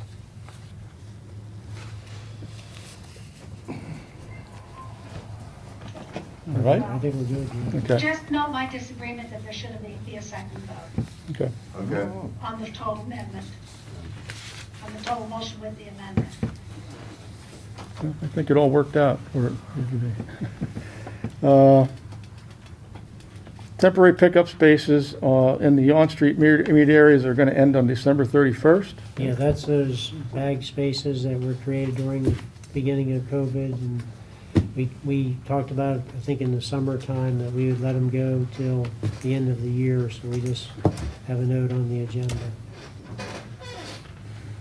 And then you mentioned the courtesy parking. Yeah, the courtesy parking was mentioned earlier. It's a 2-hour free parking.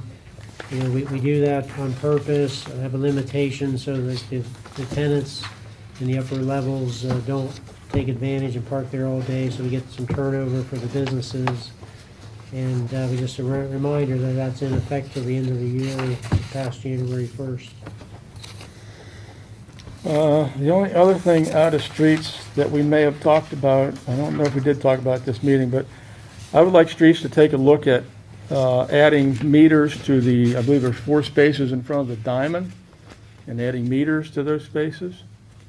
And if there's court, they could be bagged for that Wednesdays when they're busy, but otherwise they'd be there for the residents. That's my, Are you talking in front of the courthouse? yes.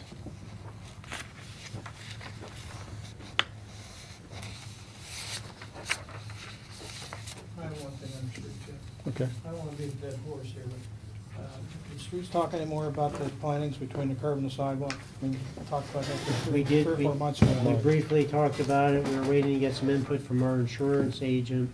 I did have a phone call after the streets meeting from our insurance agent.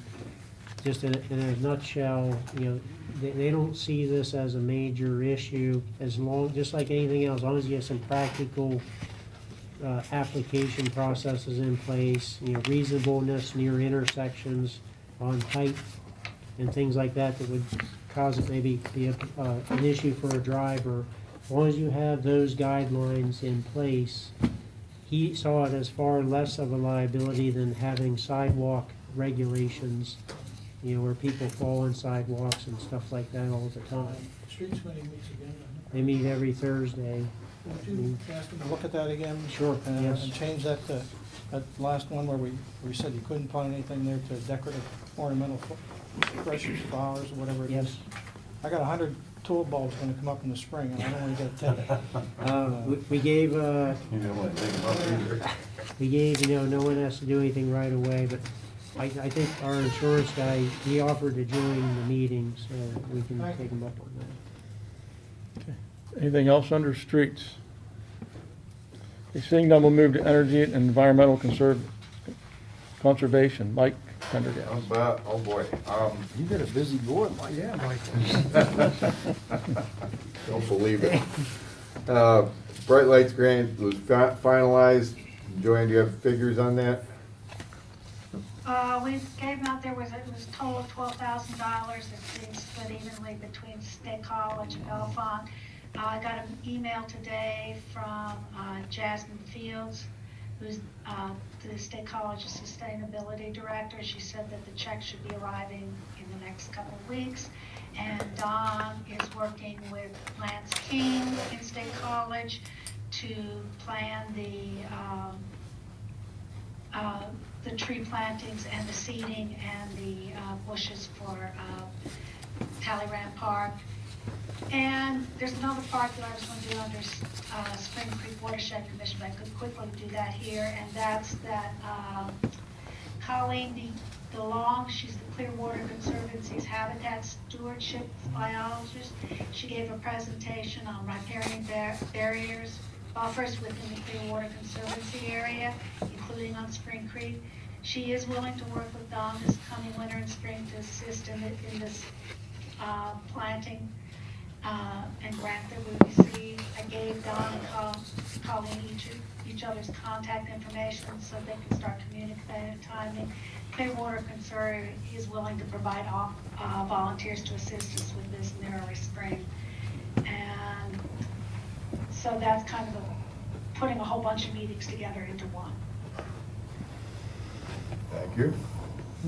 The PA Fish and Boat Commission requested to plant trees along the waterfront, and that's in progress. Sustainability Committee is continuing to work on EV grants for businesses is available.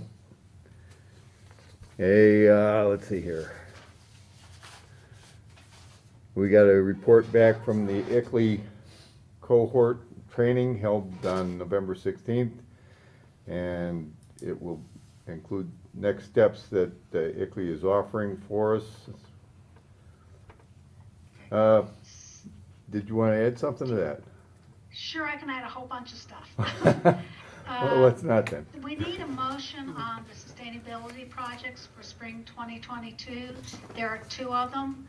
One is a project for a class to create an environmental sustainability graphic design program for Bellefonte using a communications class. And the second offer is an energy mapping to assist the community into what types of green energy might be available within our footprint using a class from Earth and Mineral Sciences. So I'd like to make a motion to include, to have PSU Sustainability Institute go ahead with planning these two projects for the spring of 2022. I'll second it.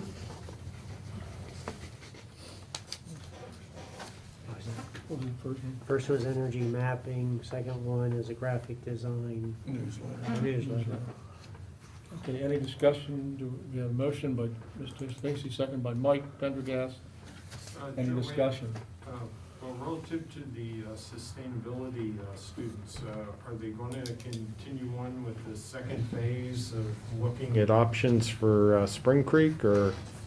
We discussed that, and Ilona told us that the instructor for that class is not teaching that this winter, so that's why it's not on the list at this time. But it's still in the plans for hopefully next fall. Okay.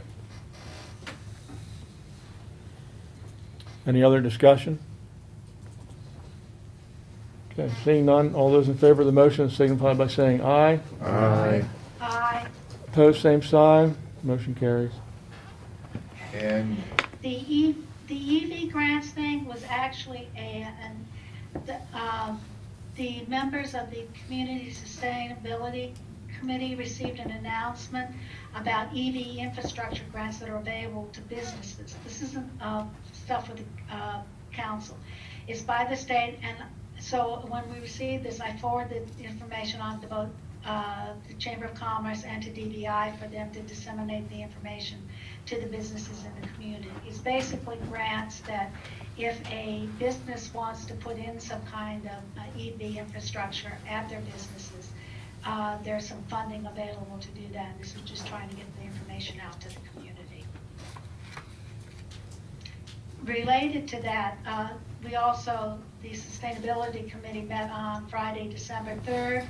We decided that the first step is to have a listening hearing forum or session to more precisely find out what the community would like to see in terms of sustainability education programs.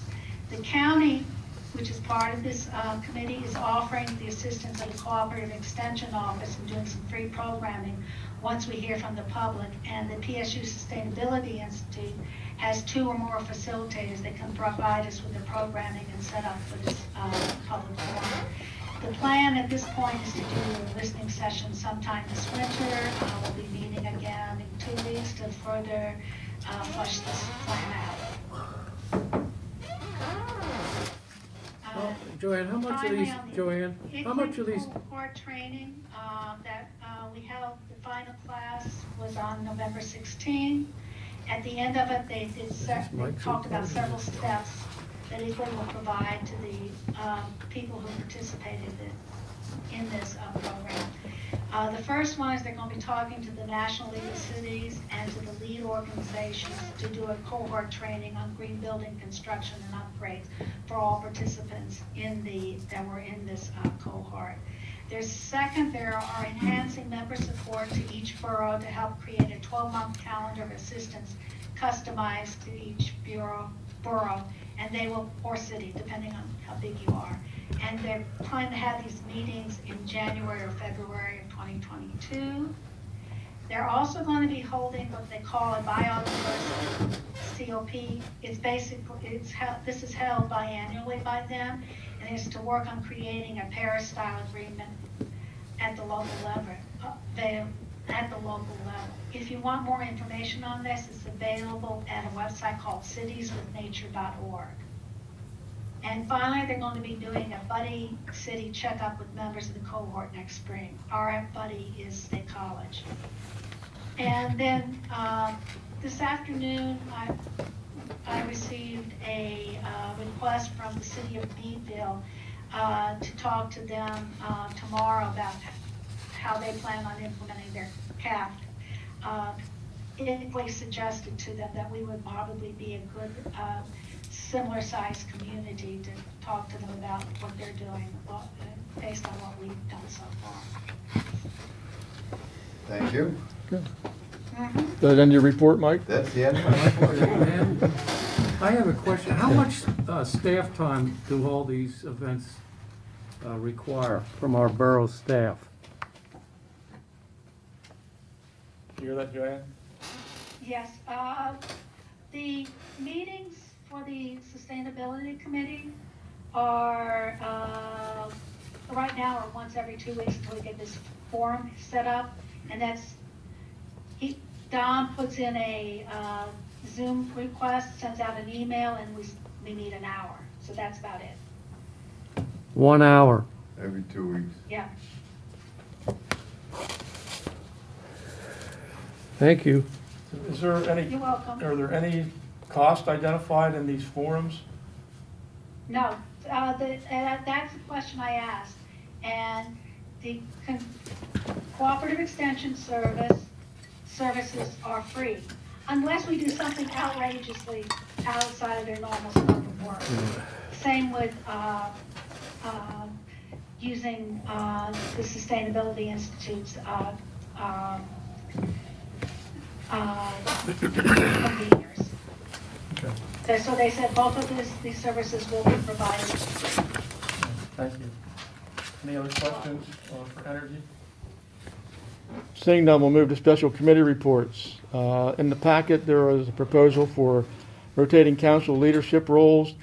It was proposed by the ad hoc committee.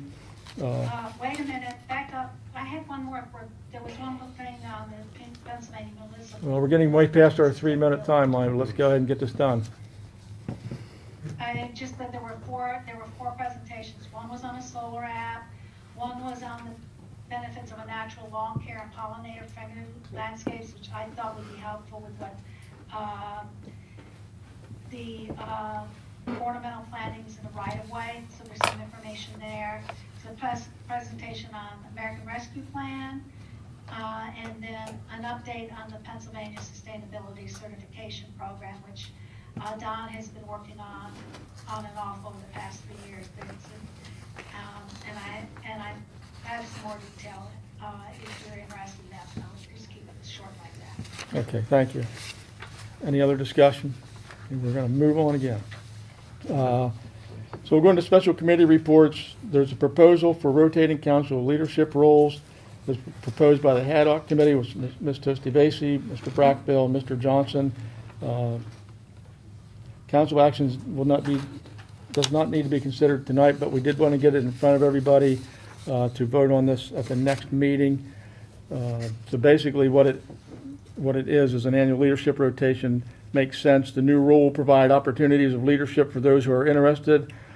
There are no issues with someone moving up to council president, vice president, or pro tem who may be in a re-election year with the rotation process described below. The rotation would occur as follows.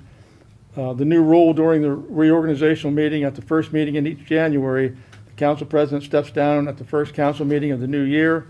The vice president will move forward to council president. Pro tem will move to vice president. Council will nominate and elect a new pro tem.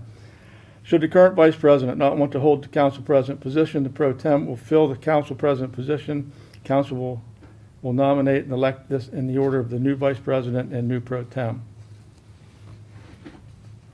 During the current year, should the council president, vice president, or pro tem become unable to fulfill their duties, the rotation would occur with the next person in line to the position that is opened. If any changes occur during a year occurs, the new leadership shall maintain their new leadership roles for the remaining months and the current year of the next full calendar year. Changes in the committee makeup will continue with the president making the appointments and changes as needed to run the business of council efficiently. So that's the process. I'll take a look at this. And then there was another note in here as far as code of conduct for public meetings for Bellefonte. Again, the ad hoc committee, who I mentioned earlier, met on this.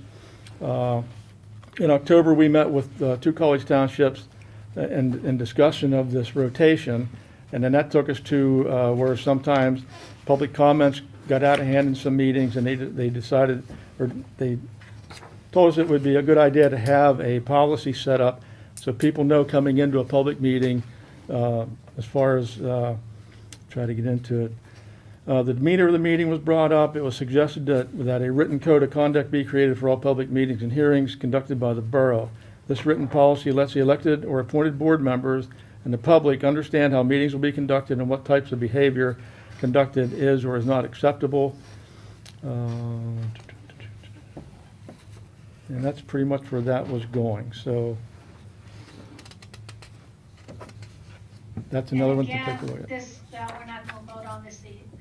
We just wanted you to know that this was coming up, and we included the draft of this resolution for you to review for the December 20th meeting. And that would be basically, therefore be it resolved, is basically what we're currently doing, but it's putting it down in a formal method so that everyone understands what's going on. Yeah. So that's in your packet. It's resolution number 2021-1220-01. Again, that's in there for your review. Randy, can I ask a question on the rotating council leadership? I thought that was a good idea, but did you guys talk at all about 2 years instead of just one? We did, but we thought 1 year would work Think that'll better. work? Yeah, Okay, thank you. because of the number.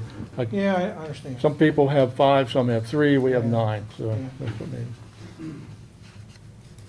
Okay, Ralph, you want to take that next one? Let's see, we did the proposals, Nittany Valley Nittany Valley Planning. Planning Commission. That was, I Yes. attended that meeting, so. Yeah, we're just noting Randy attended the Nittany Valley Joint Planning Commission, which was on November 18th. I believe Joanne attended the Spring Creek Watershed Commission meeting on November 17th. And Yeah, the only additional thing I have to say is that, beyond what I already said about Clearwater Conservancy, is that the commission will be meeting every other month in 2022 on the third Wednesdays at 7 p.m. in our council chambers. okay. And then Mr. Johnson attended the Center County Metropolitan Planning Organization meeting, which was November 23rd. Okay. A couple comments on that. Mhm. The meeting was held Tuesday, November 23rd.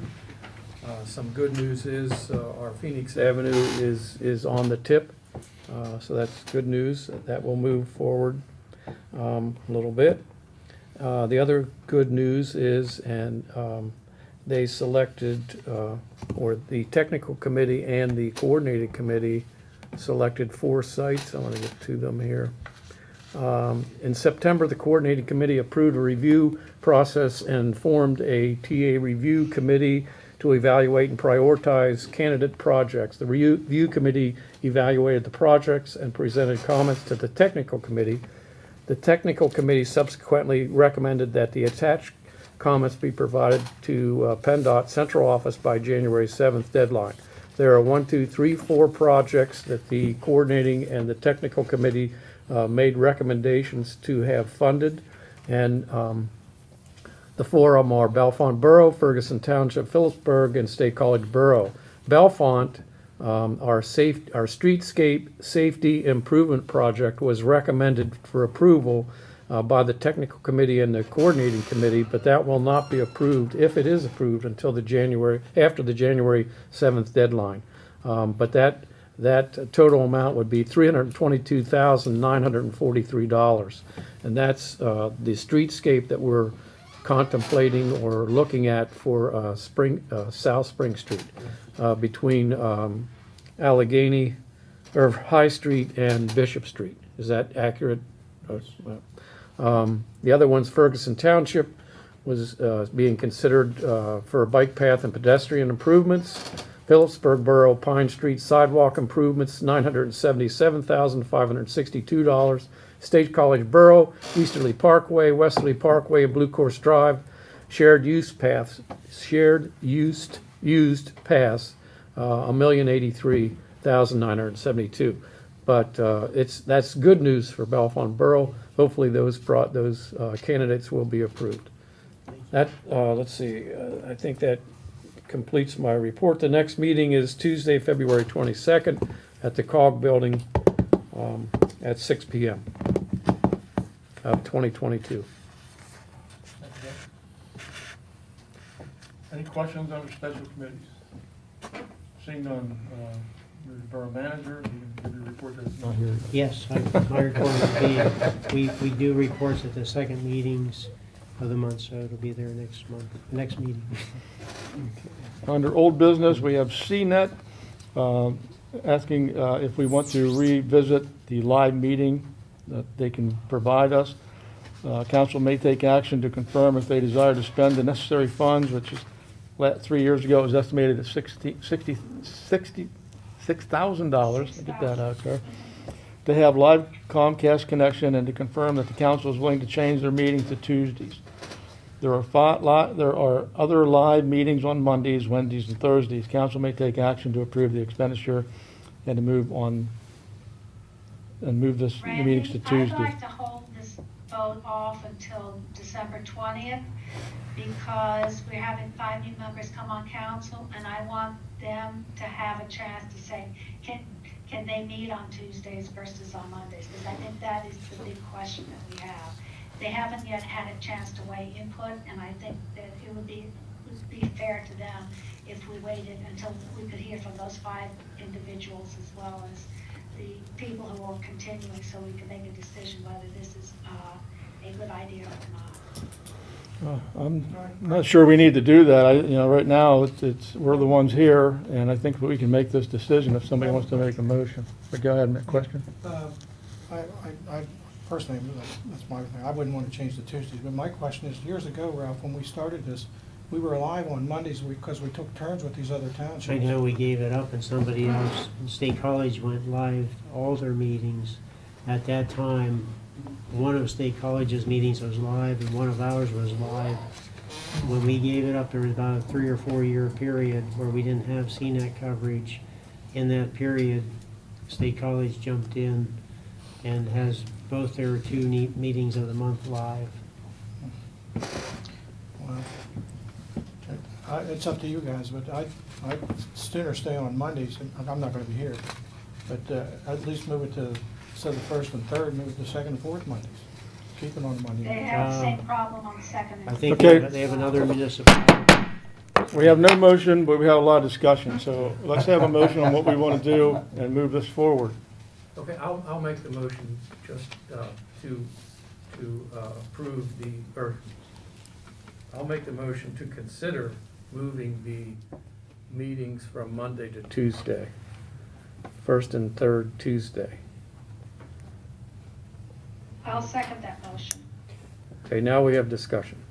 Okay, that first minor red flag is the authority meeting will have to move because it's the first Tuesday of the month. Right. Right. I'm for leaving it as it is. I'm not in favor of spending $6,000 to change it to Tuesday night and then rearrange everybody else's schedule, the meetings that we already have in place. If you can view the meeting live on YouTube tonight, then it is rebroadcasted Wednesday, I believe, is the first night. But most of all, I think we can use the $6,000 someplace else at this time. So that, I'm telling you right now, I'll vote no for this change. Other discussion? The reason I'm supporting this move is, there are 5 reasons. First, it would have, currently, if you look at our schedule for next year, there's 3, 4, or 5, I'm not quite sure, I'd have to go look at the list again. We have to move the Monday night meetings to Tuesdays anyway because of the holiday conflicts. By moving it to Tuesday, we eliminate all of those conflicts and we know it's consistently on the same day. Secondly, it allows for live TV streaming on CNET. Third, we can include the $6,000 cost of the cable upgrade with the current COVID improvements under the funds that we receive from the feds. So it's not, wouldn't affect and so it's already taken care of with this current budget with the monies that's already come in under the Help America Act. Fourth, the audio and CNET live streaming issues for upgrading and councils can be done now and coordinated at a lower overall cost, so it might be actually available. And fifth, with 5 new members, that if we can make a change more easily at this time, which is why I suggested that we wait until December 20th, and I see Cindy's hand raised from CNET. Okay, Cindy Hahn has a question. Yes. I wanted first of all to just make sure that everyone knew that I was here to answer any questions if you have them. I also do want to make a point of noting that the cost of this was given to us, I believe, 3 years ago by Comcast as $12,000, which would be paid 50% by CNET and 50% by the borough. The $12,000 cost projection is several years old. And so the reality is we don't know at this point what cost Comcast would be telling us for this work. And so the next phase, if you should vote to do this, would be to reach out to Comcast to find out what their projection of cost would be now, and then I believe they have 180 days to complete the work. So I wanted to make that clear about the cost, that $6,000 is coming from a projection that's about 3 years old. Okay, thank you. Other discussion? again, I'm going to pass the gavel to Mr. Johnson. I'm also really not in favor of changing meeting nights. The meetings, when we do move them to Tuesday, don't interrupt any other meetings. It's a pretty easy move to do that. I think it would be, everybody's used to every first and third Mondays, and it seems to work out. They've been working out. And just to change it to be live TV, I don't think it's necessary because there are ways of viewing these meetings. And I will return the gavel to my. Okay. Call the question. Okay, question's been called. All those in favor, am I saying that right, Doug, is your motion? That's correct. All those in favor of changing meeting nights for live meetings, signify by saying aye. Aye. Opposed, same sign. No. The motion does not pass, and the meetings will remain on Monday nights. Thank you, Cindy, for offering that. We appreciate it, but it's just something we don't feel we can do at this time. Oh, that's very fine, and we appreciate your support and look forward to continuing working with you. Thank you. Thank you. Hey Sandy, this is Buddy. I just want to say thanks and you have a nice day tomorrow. Thank you. You too. Okay, and then we have 2022 meeting dates for the borough holidays and refuse holiday schedule. If council takes action to change, no, that's not the Yeah, wrong one. Did no, that that's the one, but Oh, is it? I was anticipating if you did change the dates, we'd have to go back and redo this. So we don't need that one? No, we'll do it. Okay, then what's the next So one? we'll, we'll we'll do? put the draft back in the next packet, like to get it passed at the next meeting so we can get it advertised. So we're at contracted code services. Basically, the topic came up in the streets meeting, so we felt it would be appropriate to put a copy of the contract that we have with Center Region Code in the packet for all members to see. And if you had a chance to look it over, we're not in a time frame where we could really do anything that would be worthwhile. So, interview, do an RFP. I think we're probably looking at the earliest, I think, what did you say, 2023 Well, we could go out late fall if we wanted to. of this year? Yeah, because we would need to give them by December 22, we would have to give notice. And we end the end of 23. Correct. Okay, so yeah, you could do something maybe this fall if the council wants to do an RFP process to see what entities are out there, how they compare, the pros and cons. Mr. Stewart, Mr. President, we met with a few of recent remodels downtown businesses and had some feedback. But since then, I've had other inquiries about evaluating the relationship between Center Region Code and the business owner during reconstruction. And I would like to ask if Ms. Thompson could perhaps reach out and we could try that meeting again. I know the developer of the waterfront property would be interested in attending, and another Mark, I forget his last name. Morath. From Morath.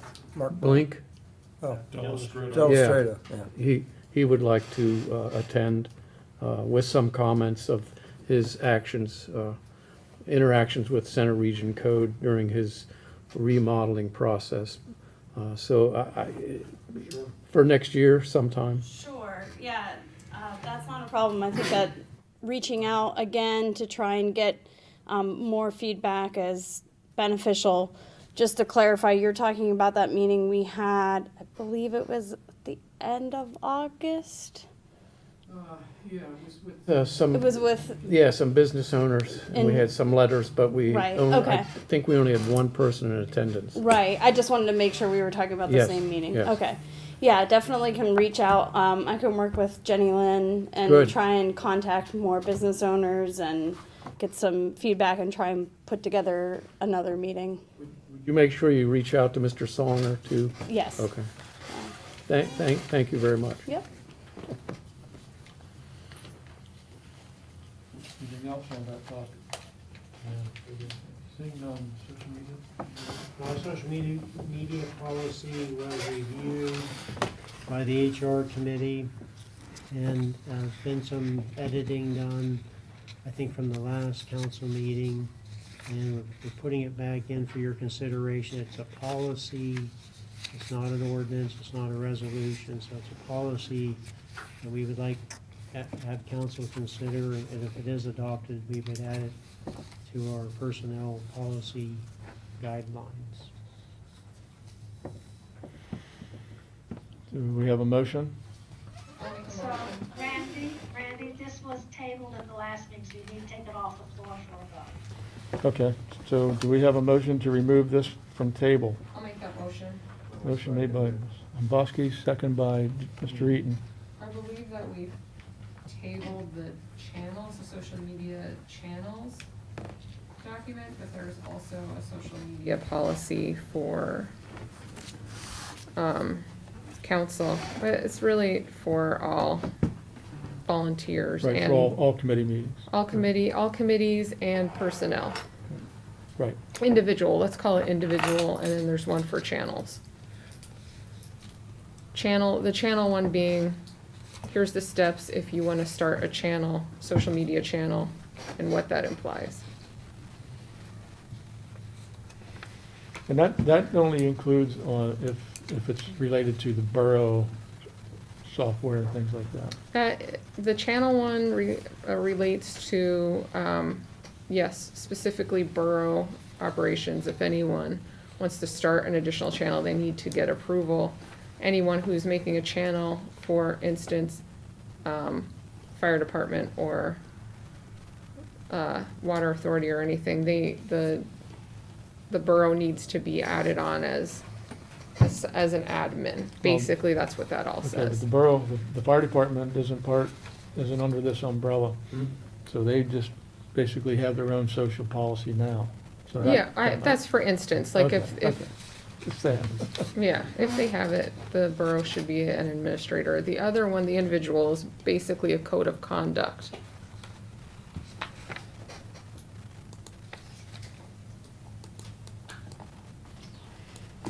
Anything else on this? So, I think it's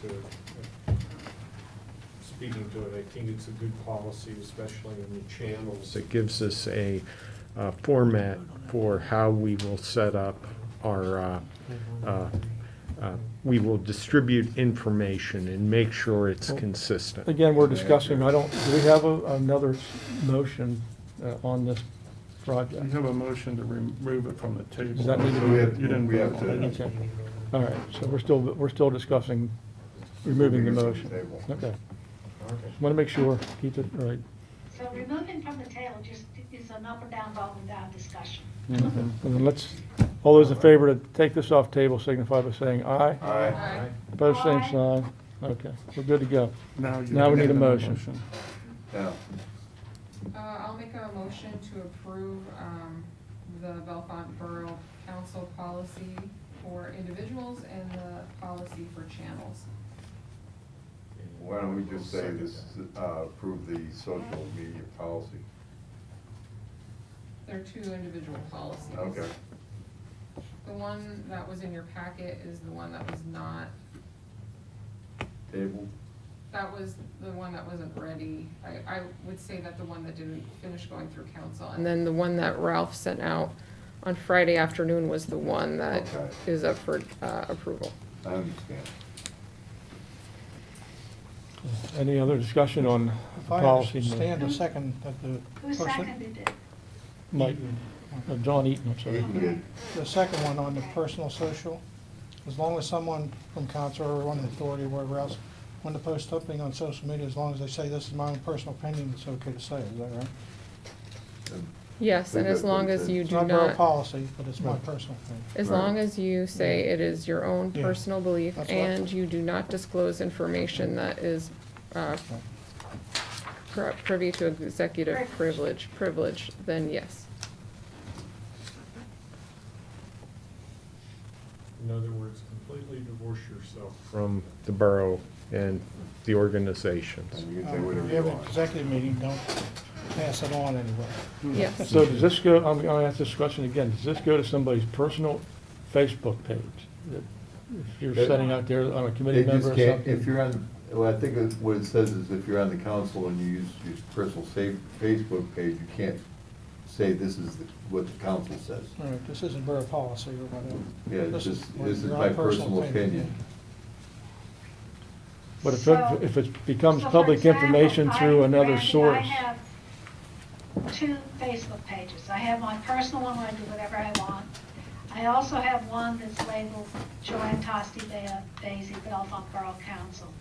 And what I do with that is I post information that is basically putting out information for the community. I don't put any opinions on it.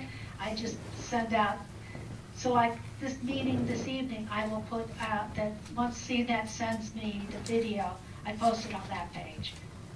Okay, I just wanted to make that clear that what's allowed and what's not allowed. Right. And- Yeah. You can still share your opinions, you just need to make sure that you note that it's your personal opinion and not Yeah, the you're not opinion of the borough. representing, you're not saying you represent the borough. Right. Any other discussion? Seeing none, all those in favor signify by saying aye. Aye. Opposed, same Aye. sign.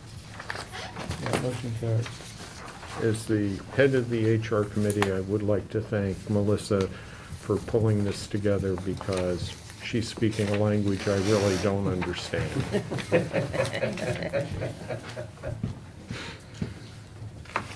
Okay, new business.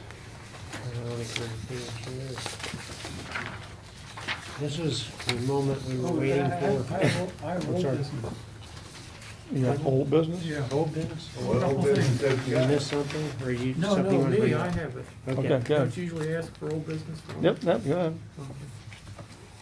ahead. And maybe this should have come up during the mayor's report, but Chief, I have a question for you. Streets Committee back in November asked for the speed sign to be placed on Crawford Lane, last week of October. Right. And we asked that your officer get in touch with a resident or residents of that area for help in placement of that sign. Right. And I wondered what the status is. It was placed. We did get preliminary. Did they talk to the resident? No, I can interrupt. I got an email from the officer today Today? giving me an update. Oh, okay. So I can answer part of your questions if you'd like. This Sean probably doesn't know.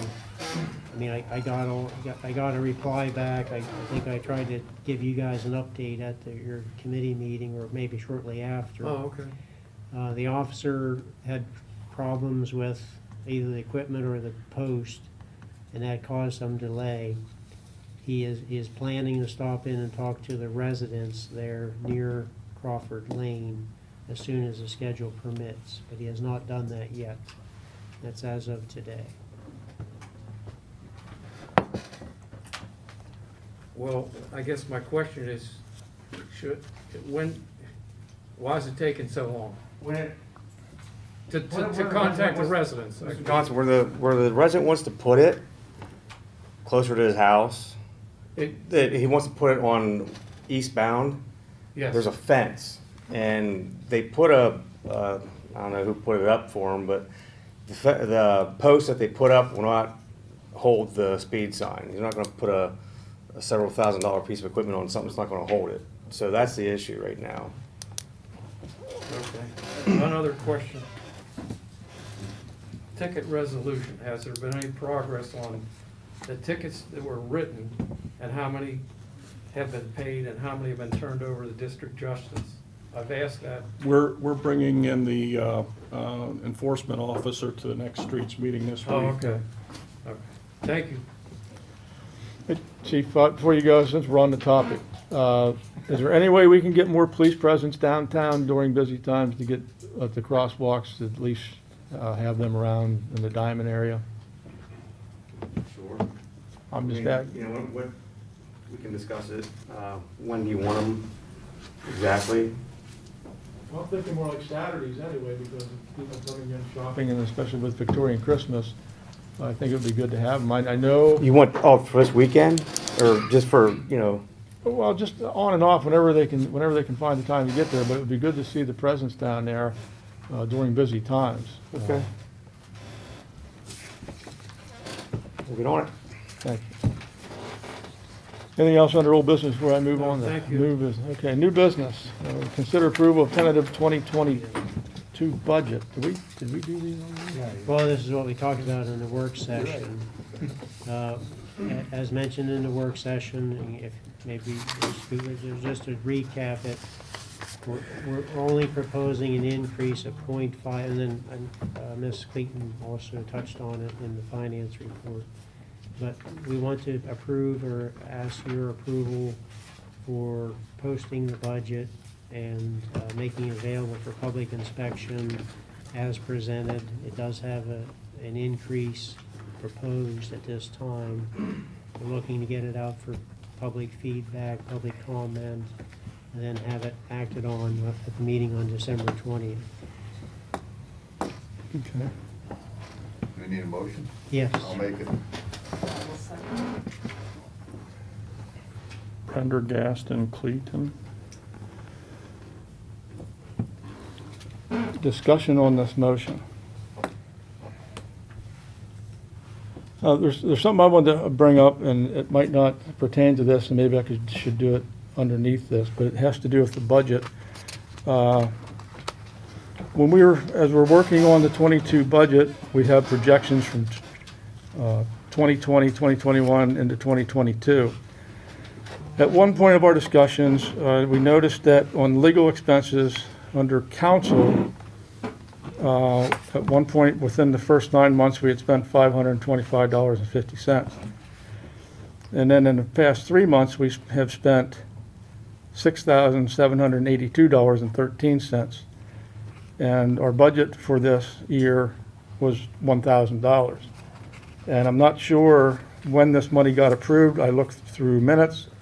I looked at meetings. I have invoices of about six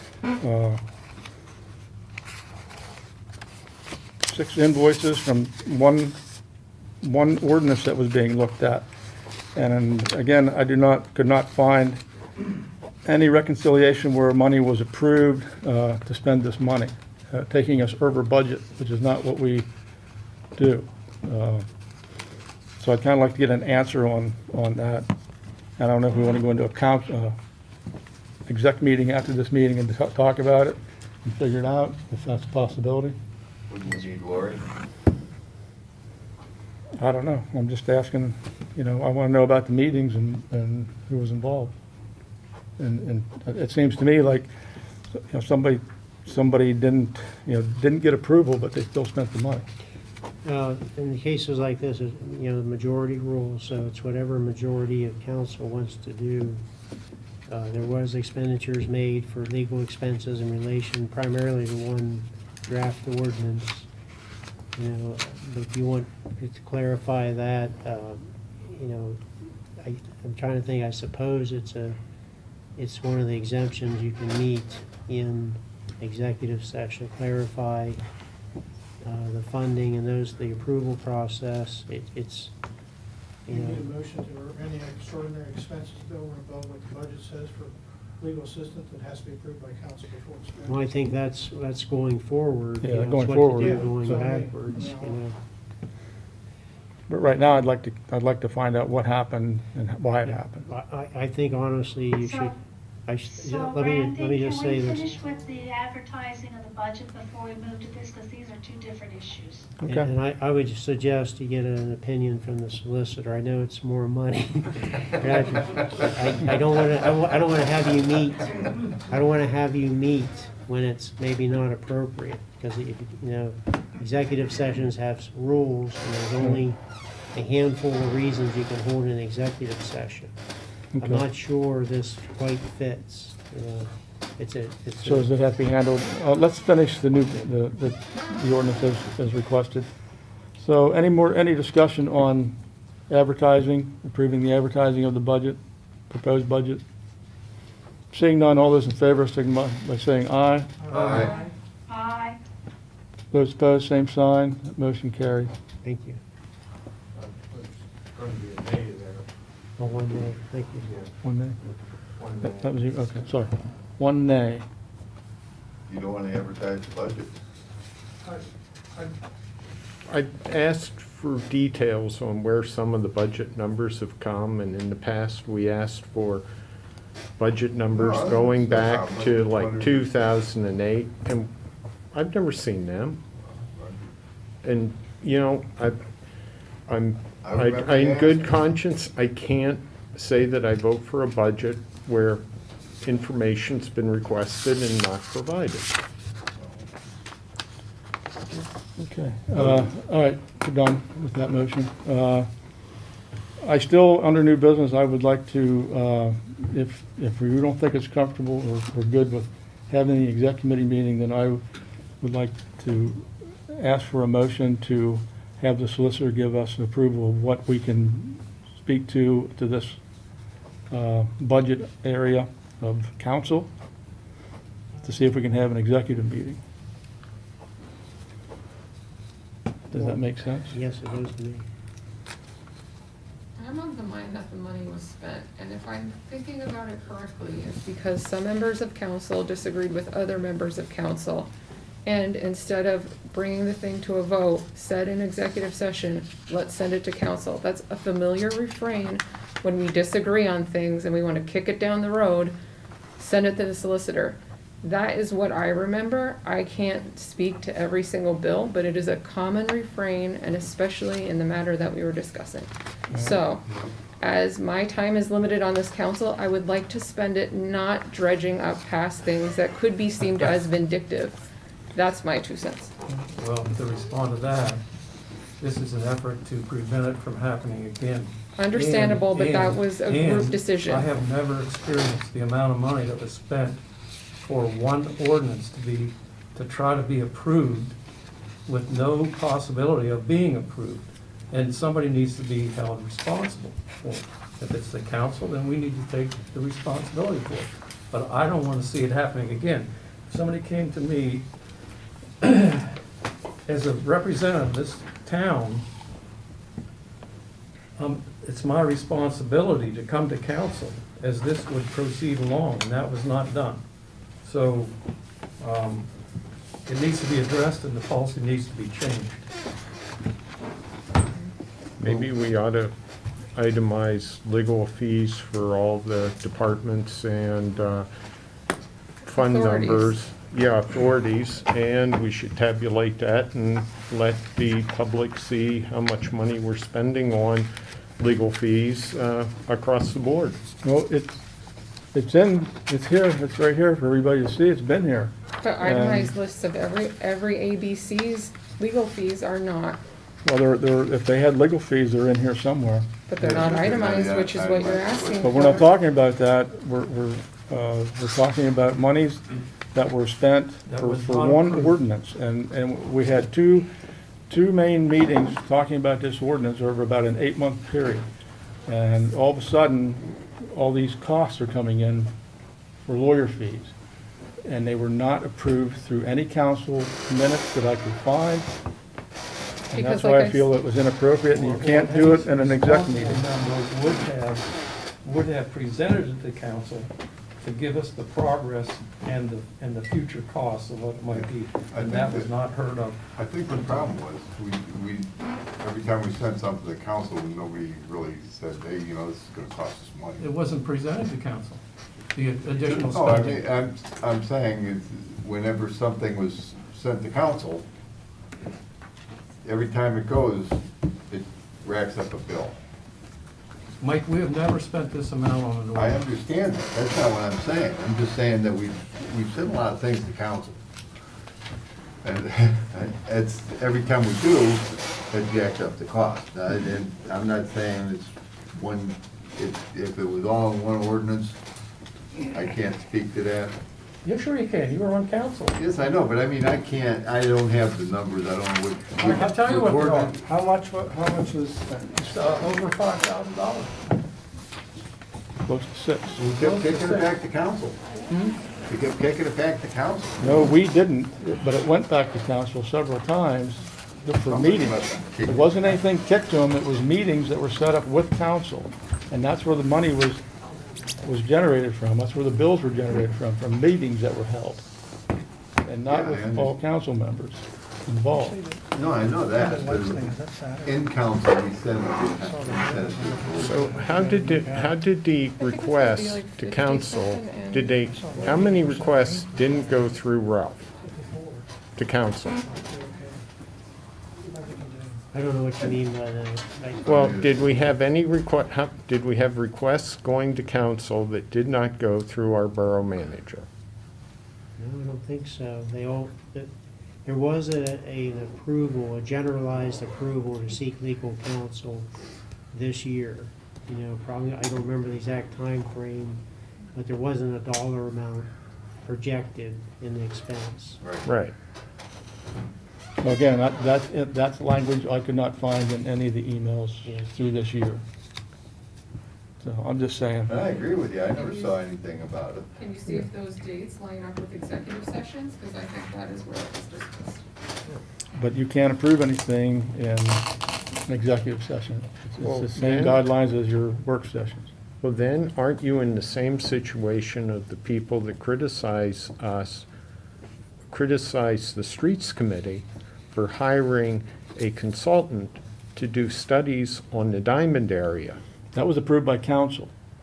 We approved council approved you, not a dollar amount. We were Yes. not approached with a dollar amount Yes, you because were. we asked for a dollar amount and we were told that we were purchasing services. We weren't given a dollar amount because I specifically asked for a dollar amount and we weren't given a dollar amount. I think we were, Dawn, weren't we? No, I can tell you you weren't. $30,000 or $40,000. Well, at the time, you didn't know how much it was gonna cost. You don't know that going in. So there's something that went over budget. Well, but the point being, it was discussed with council. I think the difference with the streets is we were paying for that out of liquid fuels funding, so it wasn't out of the budget. That was the difference. How about the ad hoc committee drafts a policy on going over budget on council fees? That's fine, but I think that should be done with council. Maybe another work session. Well, but I would recommend that you go back and look at prior years and see how many prior years council only spent $1,000. You may find that there's a number of years, if you go back, 5 to 10 years in those budgets where you will see council spent more than $3,000 or $4,000. For how many different ordinances? I don't know, Doug, but all I can say is, I also don't know what $100,000 of legal fees is going to be used for. Is it in the sewer budget? And there's $100,000 in that line item.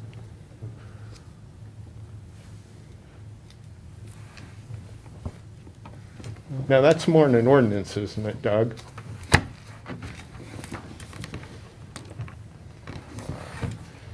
Any public comment?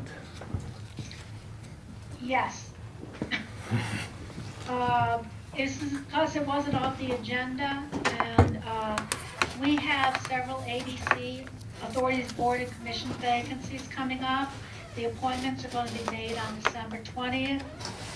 Details can be found on the Bellefonte.net website, but for the public's view and for those who are listening to this either live or recorded, Bellefonte Water Authority has one position, it's a 5-year term expiring on December 31st, 2026. The Planning Commission has one position, it's a 4-year term expiring on December 2025. The Historic Architectural Review Board has one position for a registered architect whose term would expire on December 31st, 2024. The Civil Service Commission has one alternate position. It's a 6-year term, and it expires on 12/31/2027. Don told me this afternoon that that one has never been filled, so once that actually gets filled, that's when the 6-year term starts. The Housing Appeals Board has 2 positions. Both of them are interim appointments that expire on December 31st, 2024. And the Zoning Hearing Board has 2 positions, one regular and one alternate.